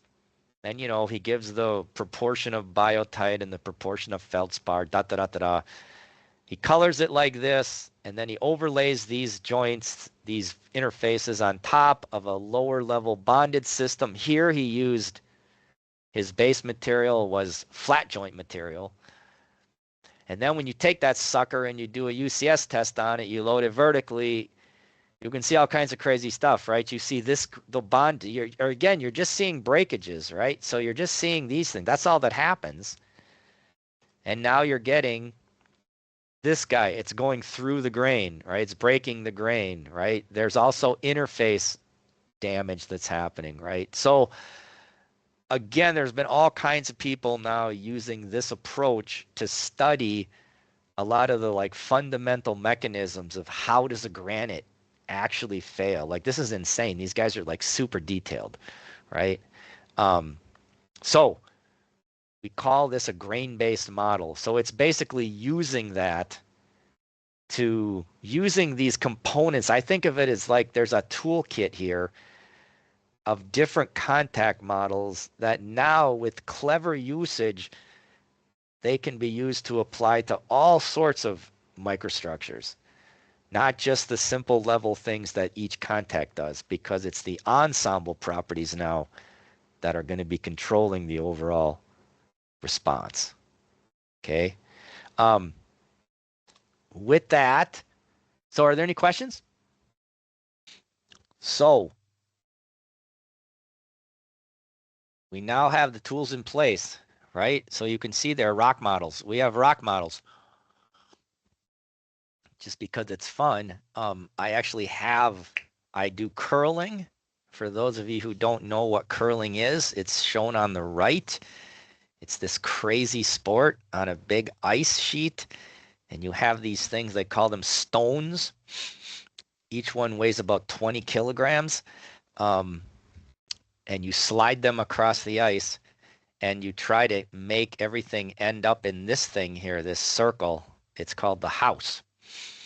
And so because I'm a crazy guy, with all these guys I play on this with, I try to tell them what I do for work, right? So I say I make rock models.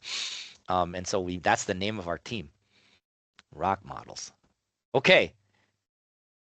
So because we talked about calibration is not a perfect at all one-to-one match, the way I like to think of this is we have tools now to construct microstructural models. And by microstructural, I mean we're working at the scale of grains of rock. And that means we have to understand the physics at that scale of how rock behaves, because that's going to guide us in constructing the models, and it's also going to guide us in gaining some confidence that these models make sense. So let's begin. So part of the difficulty of doing work in rock is that rock is an ill-defined, very, very complicated thing. It's kind of like, oh, there's all this messy stuff, let's just call it rock. And so some years ago, I actually broke my leg, and so I was out of commission for about 2 weeks. And during that time, I just went crazy, and I tried to read every single rock mechanics book that I could find in the world that was in English. And I tried to come up with what is the definition of a rock. You would think a rock mechanics book would do that. And so, you know, every book always has some kind of introduction and tries to say, da, da, da, da, here's this. So based on all of that, this is the best I could do. Okay. There's some key points in here. They talk about like stuff, like crystals and particles. And so, but then what are these adjectives? Aggregate, this means a collection of. So a collection of two things, a collection of crystals. What's a crystal? A crystal is a well-organized structure that is repeated at the molecular scale. So quartz is made up of, quartz is a crystal, and it's part of a granite. And it has this very, very well-defined silicon-oxygen arrangement of molecules, and that's called a crystal. So rock is made up of crystals, and it's also made up of these things they couldn't come up with a better word for. They just say they're particles. And then they have this other fancy English word, amorphous. I even had to look up that one. Amorphous means not well-defined. So amorphous, that's a GRE word. That's a GR. Oh, I mean, wait, what's a GRA? Is that the GRE, the exam? And you have to take that exam to get into grad school, or? Yes, it's a math and English, and the English part is like all these fancy Oh my God. words like Okay. amorphous and haphazard and stuff. Oh yeah. Do I have the definition correct? Amorphous, kind of like Yes. ill-defined, right? Yeah. Okay. So it's an aggregate of two things. Crystals are very well defined. Like they couldn't be more well defined because they're molecular arrangements of elements, silicon, oxygen. Here's how they arrange. And then you got everything else, which is a messed up thing we're going to just call particles. And then there's an additional component here. It's not just a pile of those things together, but they're somehow connected to one another. So they talk about cement, right?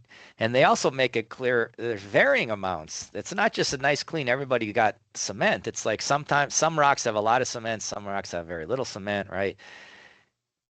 If you remove all the cement, now you don't even have a rock. You have the stuff that, like the propant that Ayod is looking at. You have what I'm going to call a granular material, right? So I think of it as like a granular material, and the grains here are crystals and some type of particles, and then they're somehow joined together with cement, right? And here's my example. I wish you guys were here. It'd be so much fun. You could be in Minneapolis. We could like go out and I'd show you the city. And so I'm in Minneapolis. I'm sitting in a chair in my office, and if I was to take a core machine and drill down, if I went about 30 feet, I'd hit this stuff. It's called St. Peter sandstone. And so this is what it looks like. If you take a cross section, a thin section, this is a really, really closely zoomed in. You can see the length scale. This time I did remember to put a length scale on. And if you just look at that, it is like a weird thing. It's not super well defined, right? At the first level pass, you look at it and you say, oh, there's grains, big grains. And I think we'd all agree, there's a grain, there's a grain. And then there's some kind of interface. See those arrows? There's some kind of interface between the grains. That's cool. Okay, so it's grains with interfaces, but they're not packed perfectly. And there's all this other stuff. Look at this up here.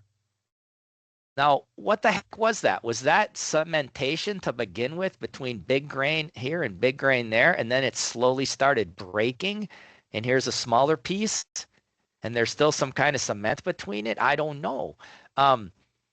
Part of the reason rock is so complicated is that it has a very long diagenetic process of how it gets created.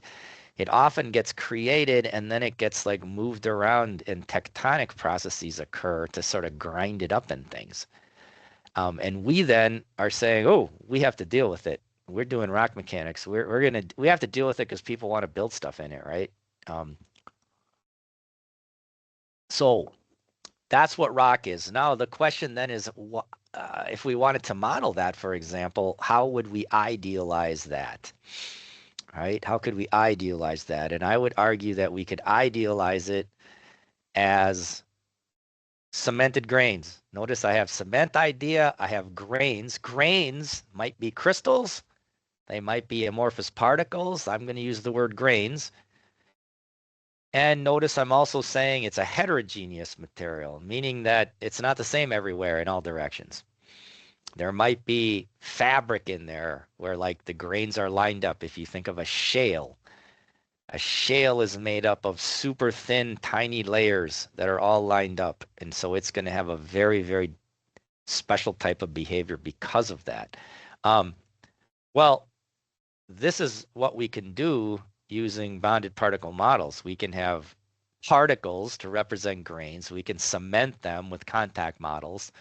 We can make different properties in different parts of it so it's heterogeneous, and then we can also go crazy and we can start with that assembly and then we can overlay on that other features, right?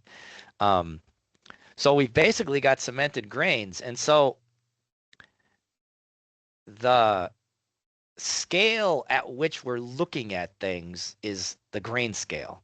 This is the scale we're talking about. Because, for example, you could go 3 orders of magnitude smaller and keep zooming in and zooming in and zooming in. And now you're at a different scale. Now, if you look at one grain, it looks like the surface of the moon.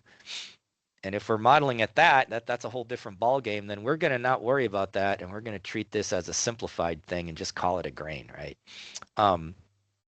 And so what are these components? Because we need to know the components so that we can figure out what are the parameters that we want to be able to vary in our rock model, right? And so you can see the first ones that just relate to the grain itself, the size of the grains, the shape, and how they're packed. Remember, we talked about if you take discs that are all the same size and you stack them up on top of each other and you squeeze it, there's no Poisson ratio. But if you make an arbitrary packing, now there is. So the packing itself will affect everything. And then we could say, okay, so you got these grains. They're somehow packed together with some shape. And then on top of that, you're going to start having concepts of cement. And so each of these things are going to be characterized. They're going to, each one, the grain itself, it's going to have a stiffness. It might be able to break.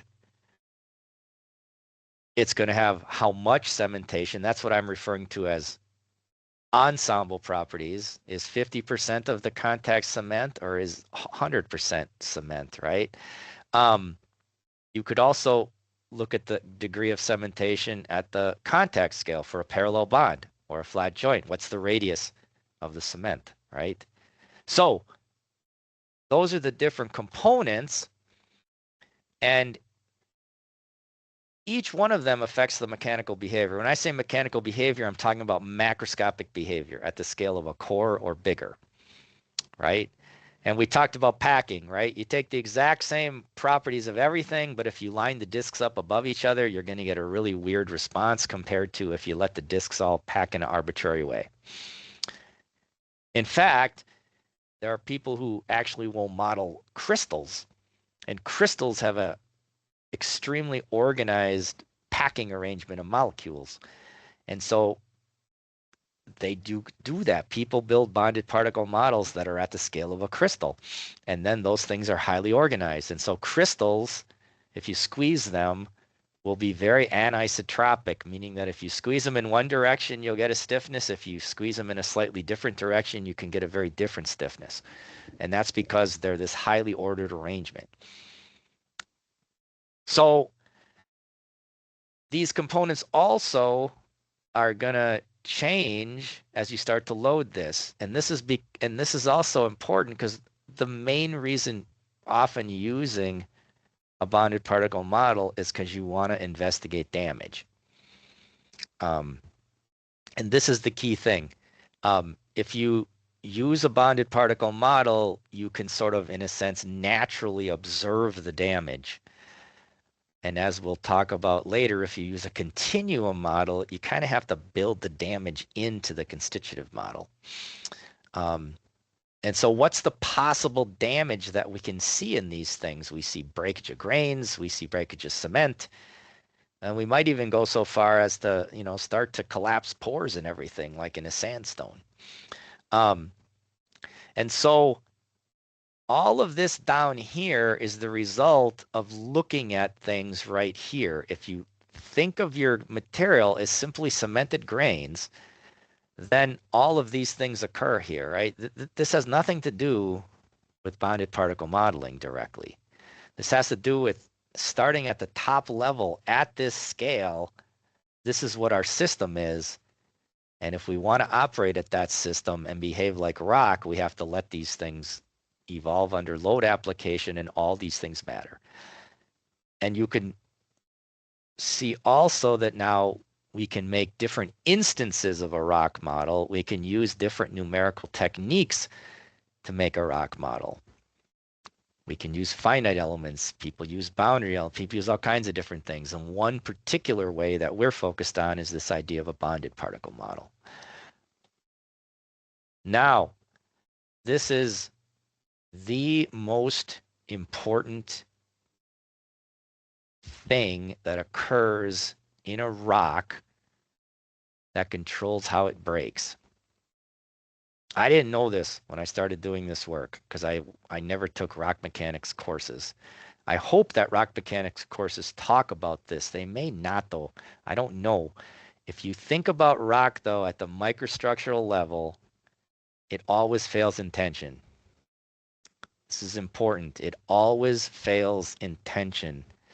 Why is that? If we can think about this think about if we compress a rock. Think of a cylinder of rock and we squeeze it between platens. We do a UCS test. As soon as we compress that rock, you end up generating tensions. Okay? You also have a lot of compression, right? You're squeezing it, there's compression. And most people would say, including me, oh, well, there's not very interesting. You have a cylinder, you apply uniform motion on the boundaries, you should have a uniform stress on those platens, and you should have a uniform stress throughout the rock, which is all true. At a macroscopic scale, if you average everything over the cross section of the cylinder, you can come up with an average stress. And it's the same. If I take any cross section through that thing, I have the same average stress. And it's a trivial stress field. It's just vertical compression, nothing else. Boundaries are free. There's no tension. However, rock is not a perfect continuum at all. It's a heterogeneous assembly of cemented little hunks of stuff. Okay? And so when you do this, you generate tension. How?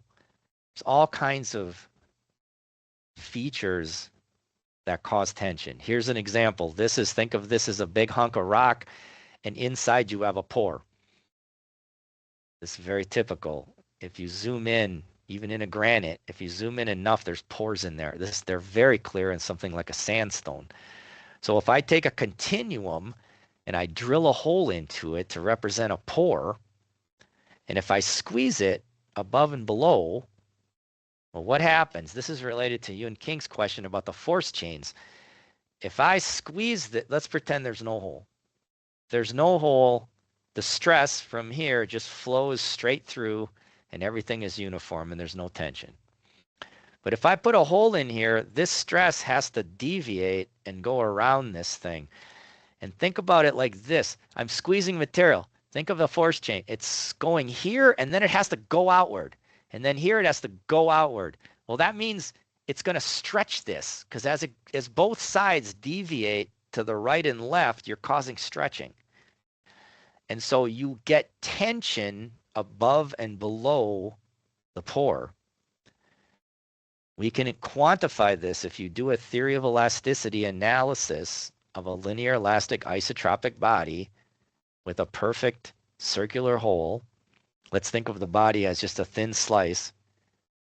So it's a 2D problem.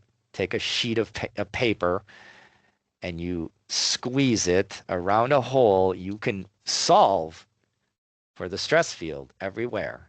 You can solve for the displacement field everywhere. And the displacement field will end up deviate, right? Because the displacement gets less and less and less as you go down the center. It gets zero here. Well, no, it doesn't. The thing squeezes down, but it goes out. And if you look at the stress field, if this far field stress, let's call it sigma, the stress here is 3 sigma, and it's compressive. So you're getting an amplification because the stress is flowing around and it's like bunching up here. It's 3 sigma. If you go far enough away, the stress is just sigma again. The whole has a local effect. And if you look at the stress right at the top, it's actually tension of sigma. It's crazy. So if I squeeze it with 10 MPa, if I have a pore in there, I'm actually getting a 10 MPa tension right at the surface of above and below on the hole. Okay?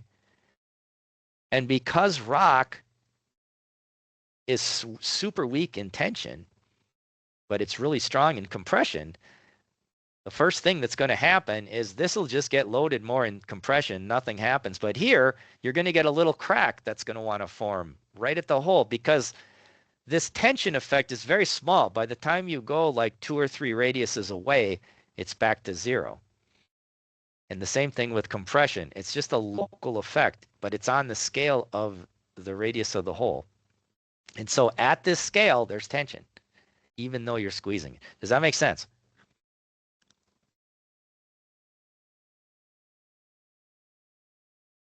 Somebody. Sort of, yes. Sort of, okay? So you're going to get tension in this problem with a circular hole. You can think of this as like water. Water is flowing from above. Think of it as this. Let's say this is not moving far away in the specimen. Displacement is 0. Up top now, we're going to start forcing down a plate. And as we do that, we're going to be applying more and more stress. That stress, let's say it's 10 MPa. Eventually, once everything's in static equilibrium, the stress on the bottom of it is also 10 MPa. They're balanced. So you can think of this stress has to flow through the material to get to the other boundary. If there's no hole and everything is uniform, it's like stream flow, and it just goes straight down. But that stream flow, this is like now a pebble in the water, a cylinder in the water. And if you drew the streamlines, they go like this. Because the flow is 0 here. The flow has to go around, which means that the velocity of the water near the sides is much higher. And there's a direct analogy between that velocity of the water and the magnitude of the force. And so the force chains flow through a material like water flowing around obstacles. You could also imagine there's going to be like a tension in the water here because it's flowing that way and it's flowing that way. It's bunching up here and it's actually flowing away. So there's going to be like a suction here. So that's the idea. So a pore, if there's a pore in a body, it's going to generate tension at the scale of the pore. You also have things like this in a rock. This would be a biotite inside of like a different material out and below it. And so we might have different Young's modulus and Poisson ratio for the different materials. And so if this material had a high modulus and a low Poisson ratio, and this one was opposite, when you do the theory of elasticity, think of this, high nu, you're squeezing it. That means this material bulges out a lot. But this material has a low nu, it doesn't bulge out as much. So along that interface, there's a relative pulling apart because of that Poisson effect. Which means if you drew a little conceptual line in this material, that's tension because it's pulling apart. Both boundaries are pulling it apart. Tension. That's tension. So now again, you're squeezing it and you're getting tension. So this happens in all kinds of places in rock because it's heterogeneous. It's got different materials in there with different elastic constants. Here's another one. You have grains. There I'm showing grains. You squeeze those grains. What happens? You get sliding here. You get sliding here. Well, this sliding, it's pushing this way. This sliding is pushing that way. The result here is that you get tension. And you're getting tension along the directions that are, we call this subparallel to compression. So the interfaces that are at a big angle and horizontal, they just get compression. But the guys that are lined up this way go into tension. This is a very common configuration. If you have any kind of grain structure in there, this is what happens at the interfaces of the grains. We call this a sliding flaw. And so what we see then is that when we apply compression to a macroscopic cylinder of rock, we induce locally all over the place tensions. And it's these tensions that begin to cause little tiny microcracks to form. This really happens in the rock. You get these tiny micro cracks. Here you get tiny micro cracks above and below pores. You get tiny micro cracks in here. You get breakage along the boundary of these interfaces. And notice all of these things are oriented, and they're oriented subparallel to compression. And so when you start to squeeze a specimen of rock, you generate tension perpendicular to the direction of compression. Okay.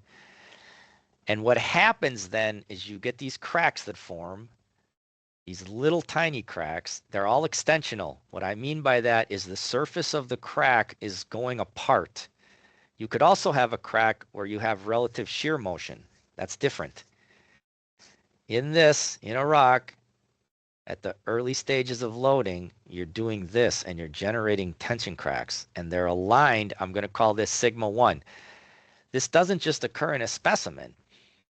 Anywhere in a body of rock, you can look at the stress field and you can decompose it into principal stresses. And the most compressive principal stress is sigma 1. So this happens everywhere. Anytime you squeeze with sigma 1, the main squeeze produces micro cracks oriented subparallel to that direction. Okay? And they're extensional. So this has nothing to do with anything about a model. This has to do with real rock. And we call this heterogeneity-induced local tension. It doesn't occur unless you have some sort of these things in there, this heterogeneity. Okay? Notice, heterogeneous material. I'm going to argue that that's important. It has to be modeled as a heterogeneous material, and that's because this effect is happening. Okay, remember again, if the rock was perfect continuum and there was no heterogeneities, I would squeeze it and all the stresses would go straight down. There'd be no pulling, there'd be no tension. It would be a whole different ball game. So this happens in rock. Now, any kind of model at the grain scale needs to do this. Any kind. If the model doesn't do this, it's not going to behave like rock. End of story. We're done. And there's all kinds of ways you can make a model have heterogeneity. Oh, sorry, here's another one. This one's obvious. It's a wedging effect between the grains. Push, wedging effect this way. Okay, model. Here's an example in a bonded particle model. On the left, let's say we have grains, particles that are polygons, and let's say we have some kind of bond represented by a spring. So every one of these sites has a bond. And notice when I squeeze, I get this wedging effect, and this goes in tension. It's only going to go in tension to the ones that are subparallel to the force, right? Here's another example based on the grains and how they're oriented, right? And here's the simplest example of discs that are grains. And if you squeeze them, they want to pull apart. Although we know this depends on the Kn-Ks ratio. But for all real rocks that I'm aware of, they're not these crazy oxiotropic materials. They all have positive Poisson's ratios. So you squeeze, you get tension. Well, if you allow there to be a breakage criteria, it's going to be tensile, microtensile strength is going to be a concept. And if that tension reaches that, boom, it's going to break. So it's quite simple. Suddenly this breaks, the spring's not there. There's no more resistance in this direction. Okay. Also, you do this, you squeeze, it bulges out a little, breaks. There's less stiffness here. That's going to make it bulge out a little more. When rock starts to get loaded, it starts forming these micro cracks that are all aligned, and one way we measure that is that the specimen bulges out a little more. And we'll talk about that later. That's one of the reasons we know this happens. We know this happens because of careful laboratory experiments that involve not only measuring deformation, but also using microseismics, which means you put little accelerometers on the surface of a specimen, and every time a bond breaks, it's an earthquake, and it sends out a wave, and you measure that at the different sites. You see how long they take, and you back calculate where that occurred. That's called a microseismic event. And you say, oh, geez, that's a breakage. And you can see this and how they occur, where they occur. We can build up a picture. You also do tests. You do lab tests. You load it a little bit, and you stop the test, and you make thin sections, and you look at the cracking. You load it up a little more, you make thin sections, you look at the cracking. These are the types of ways we know this really is happening in the rock. Okay. Let's talk a little bit more now. So now we get to the world of, we want to start to try to make an actual system of a way of characterizing rock. So we now have to talk about properties of rock. And we're going to talk about properties in this course, and most of rock mechanics is going to be in the brittle realm. What do I mean by that? Near the surface of the earth, rock is loaded such that it behaves in a brittle fashion. You load it and boom, cracks. If you go down 10 kilometers, there's so much high pressure there that when you load rock, it actually deforms like a plastic material. It's not brittle. And so guys who do modeling of like crustal scale plate tectonics, they don't use this kind of model at all. They don't talk about bonds breaking. They have this crazy shear failure because it's so constrained. Think of this. I squeeze this and it expands, so it goes in tension. But now let's say before I load it, I apply confinement. So now there's compression to begin with here. Now I have to load it a lot more until I generate the same amount of tension to break it. And so that's why rock gets stronger when it's confined. And we see this by doing triaxial tests. As we increase confinement, we increase the load that can be carried. Okay. So when we're in the brittle regime, the typical things we do is we do compression tests. We do both uniaxial, where we just take a cylinder and squeeze it, or we take that cylinder, put it in a membrane, put hydraulic fluid on the outside so that we can apply confining pressure. We keep that constant, and then we squeeze it. In both cases, we measure stress strain, axial stress, axial strain. And when you increase the confinement, you increase that peak value. So those are tests that are very typically done in rock mechanics. We also do tension tests. The most obvious tension test is this one here, where we actually take a specimen and we use some kind of epoxy and we glue it to the steel platens, and we move the platens apart slowly and we measure force, and suddenly, boom, it localizes and we get a rupture surface that's moving apart. Very few people actually do that because it takes a lot of effort. And what they do instead is they do this type of loading.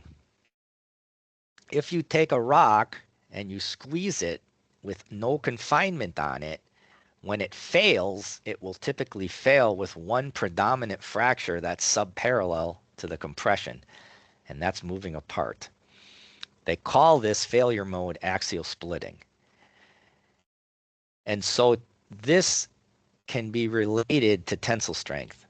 And so this is what they do. They don't take a square. They do an even simpler thing. They take a core, because you already have a cylindrical core. That's the most common way of getting rock. And if you take a cylinder and turn it on the side, so now the circle is this way, and you put it between two platens, you can squeeze it, and like it'll reach a point, and then boom, it'll split in two. And you can do a theoretical analysis of the stress distribution, and you will find that there'll be a tension generated here. And that tension can be related to the tensile strength. So we call it an indirect tensile test.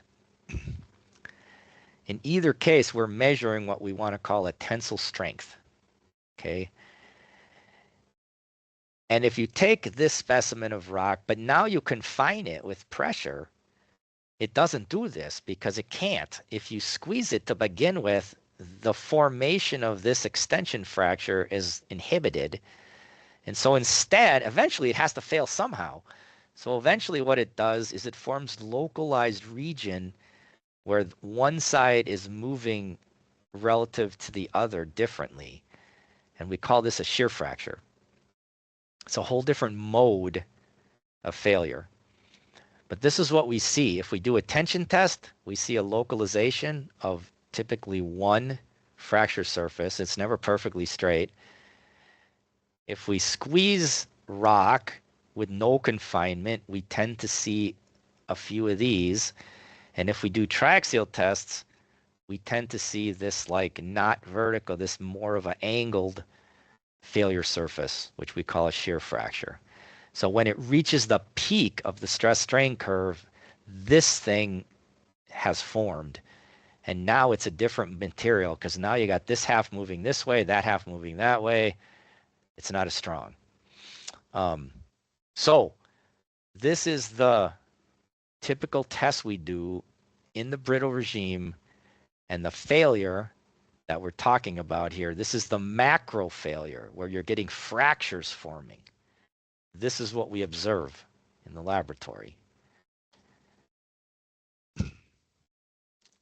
This behavior is fundamentally controlled by the pore space and what's in the rock. And so we can talk about intact rock. I'm talking about intact rock. This is before we worry about joints.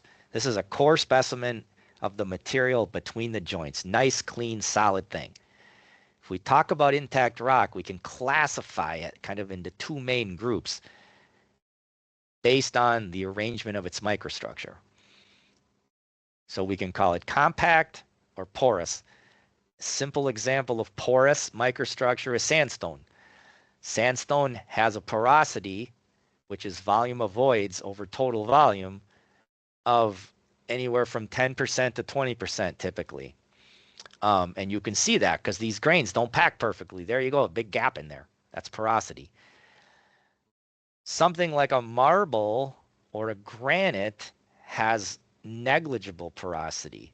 It will typically be like 0.01 or something. There might be some interfaces that already have cracks, and that's porosity, but it's super small. And this is happening because this is the way a marble and granite get formed. They crystallize. And we'll talk about that in a little bit. But these crystals form and start to grow outward, and then they bump against each other, and they form this perfectly interlocked set of interfaces. So there's no porosity. Here you have broken up pieces of quartz and things, and you deposit them over a long time, and then you squeeze them, and cementation processes occur, and so you have this highly porous material. And we're going to find out in a moment that compact rock has different types of behavior at the macro scale than porous rock. And before we even do that, let's talk about the initial case. What if it's no cement? It's just granular. Okay. And so what happens here? If we apply deviatoric loading, what does that mean? Deviatoric loading means if you look at sigma, if we take a specimen, we squeeze it and we apply confinement. So you have sigma 1 and sigma 2. Deviatoric loading means that sigma 1 is not equal to sigma 2, which means that that's a UCS test. You squeeze it and you don't confine it exactly the same. If you confine it the exact same as you squeeze it, it's hydrostatic compression. It's compressed equally in all directions. Such a material basically can't fail. For a material to fail, it has to bulge out somehow. So if you apply deviatoric loading, which is what in almost all cases is what's happening, what do you get? You start to get what we call dilatancy, meaning that it starts bulging out, and it starts bulging out a lot. It's not just the initial small strain motion. You're getting movement and rearrangement of the grains. That's why they call this inelastic volume change. If you just squeeze it a tiny bit, it bulges out, and if you unload it, it comes back to where it was. But if you squeeze it more, it bulges out and it starts to slip. And once it slips, that energy is lost. So when you unload it, it doesn't go back to zero. You may recall when we did those tests on the granular PFC discs, we did a stress strain curve. We loaded it, the curve went up and bent over a little, and then we unloaded it, and it came back, but it didn't go back to zero with the total amount of deformation. That's because there's inelastic volume change. Okay. So this is what happens in a, excuse me, sorry, in a granular system. And again, notice my length scale. Pardon me.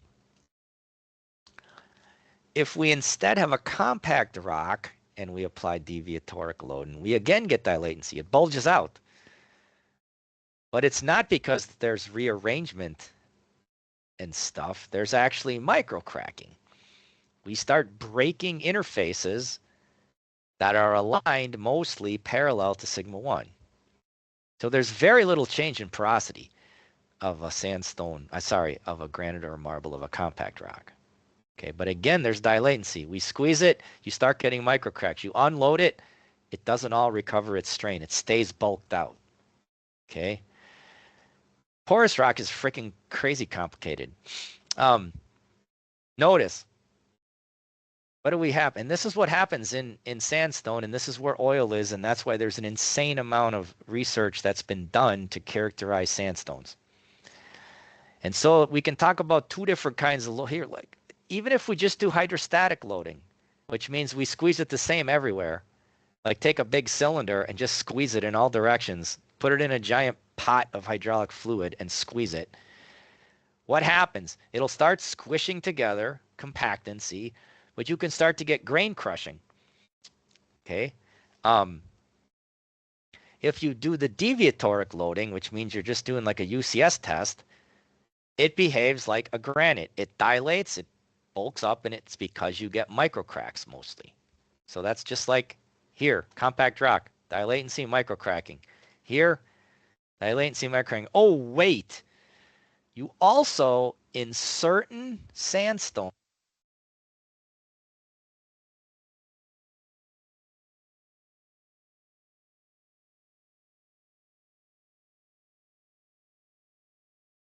We can't hear you.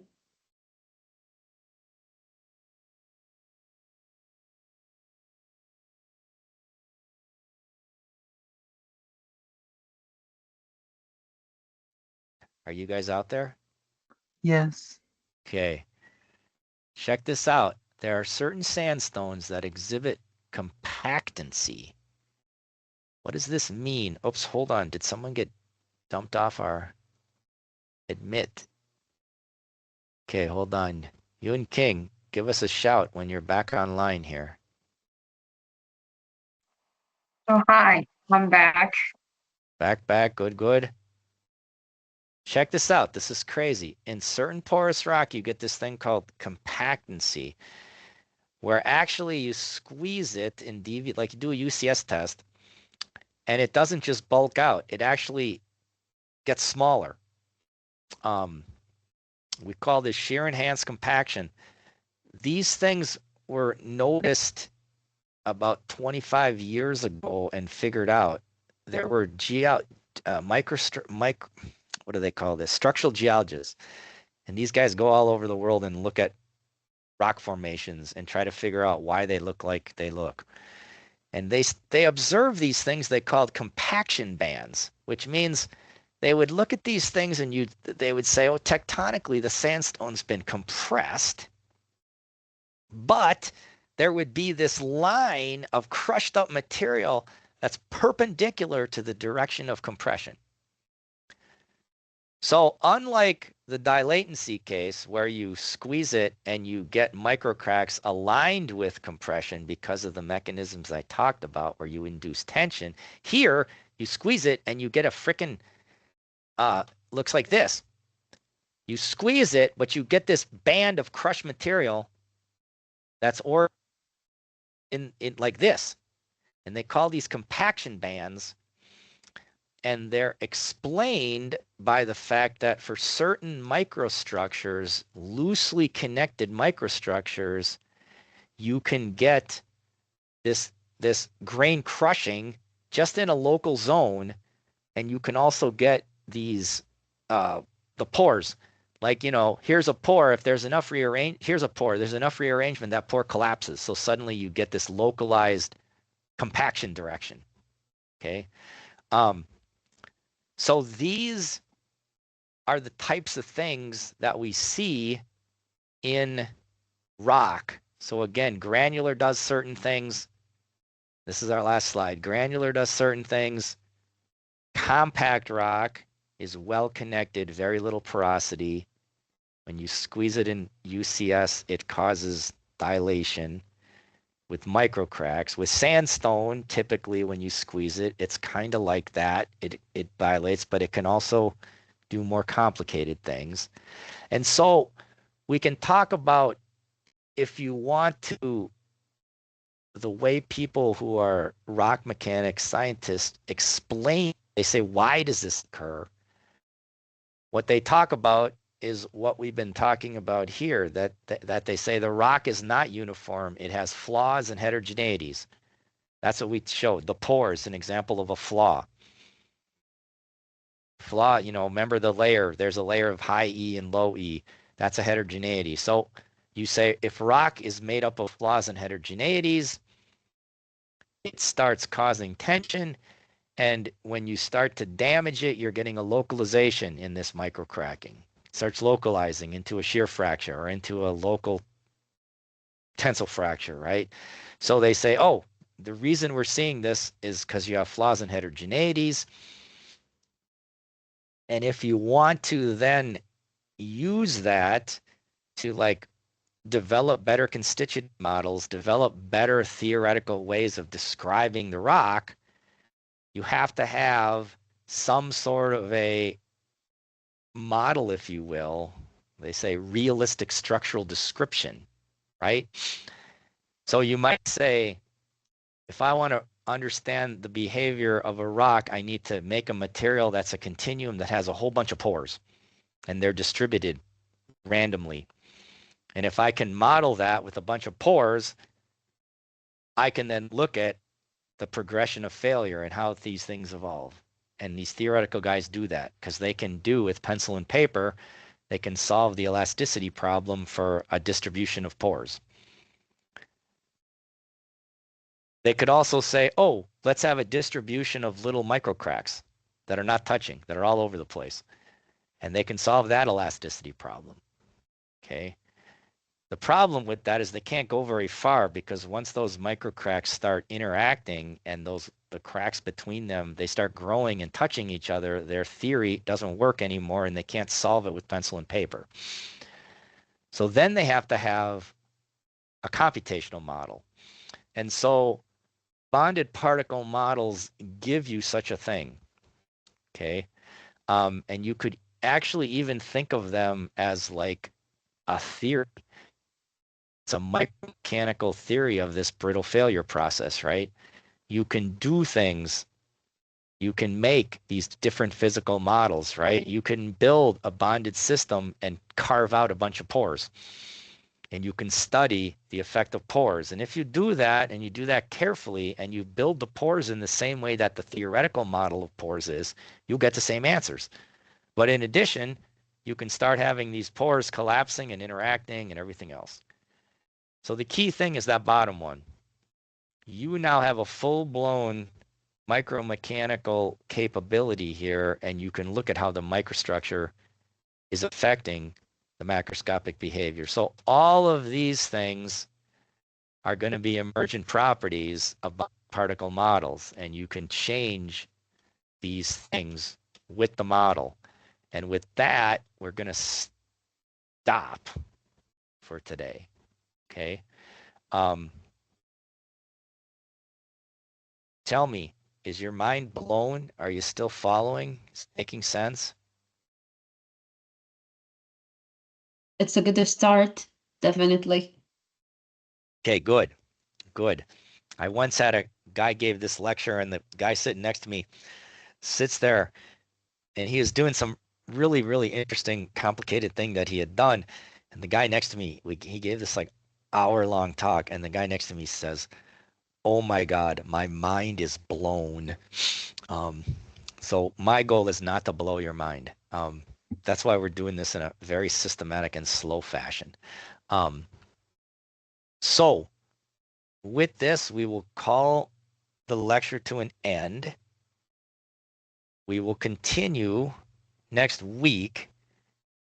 And I think almost for sure I'd like to do yet one more after next week, because this is really important stuff. This is kind of the meat of everything here, and I felt like you needed to have all that background for this to make sense. So we'll for sure meet next week, and I think we'll have one more lecture the week after on that Monday. Okay? Okay, sounds great.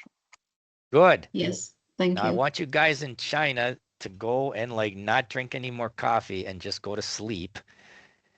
And Ayat, I don't know, you probably need to eat some breakfast and then start doing your cool stuff. Yeah, Okay? I'll have to go to school. And I'm going to try to catch up with all my emails because I was gone for a week in the boundary wall. So Yes. I do thank have you. one Yeah, please go ahead. before you close up. I do have like one thing to ask. Since honestly, like at least for me, I'm not taking any rock mechanics classes as well. So I would like to ask you if you can recommend us some beginners friendly books that we can start reading, or at least for me, to to start diving into rock mechanics. Let me think about that and I'll get back to you. I have a Yes. couple and I'll send you an email. This thing on the bottom here is the full-blown, this is where I basically learned rock mechanics. Okay. It's quite understandable, but I wouldn't read it well, it's not, yeah. But this is key. If you guys are to understand this microstructural physics, this book is freaking amazing. These two guys are experimentalists, extremely knowledgeable about doing rock. Notice it says experimental rock deformation, and it says the brittle field. This is where they talk about this whole idea of brittle things, right? And they do a beautiful job of laying out. Essentially, this little lecture here, this little part is an attempt to encapsulate the main stuff of this book here. So I'll send you a couple things that you can look at. Thank you. Ayat, okay. So thank you for all your attention, and we're going to call the lecture to an end, and I'll send out the materials and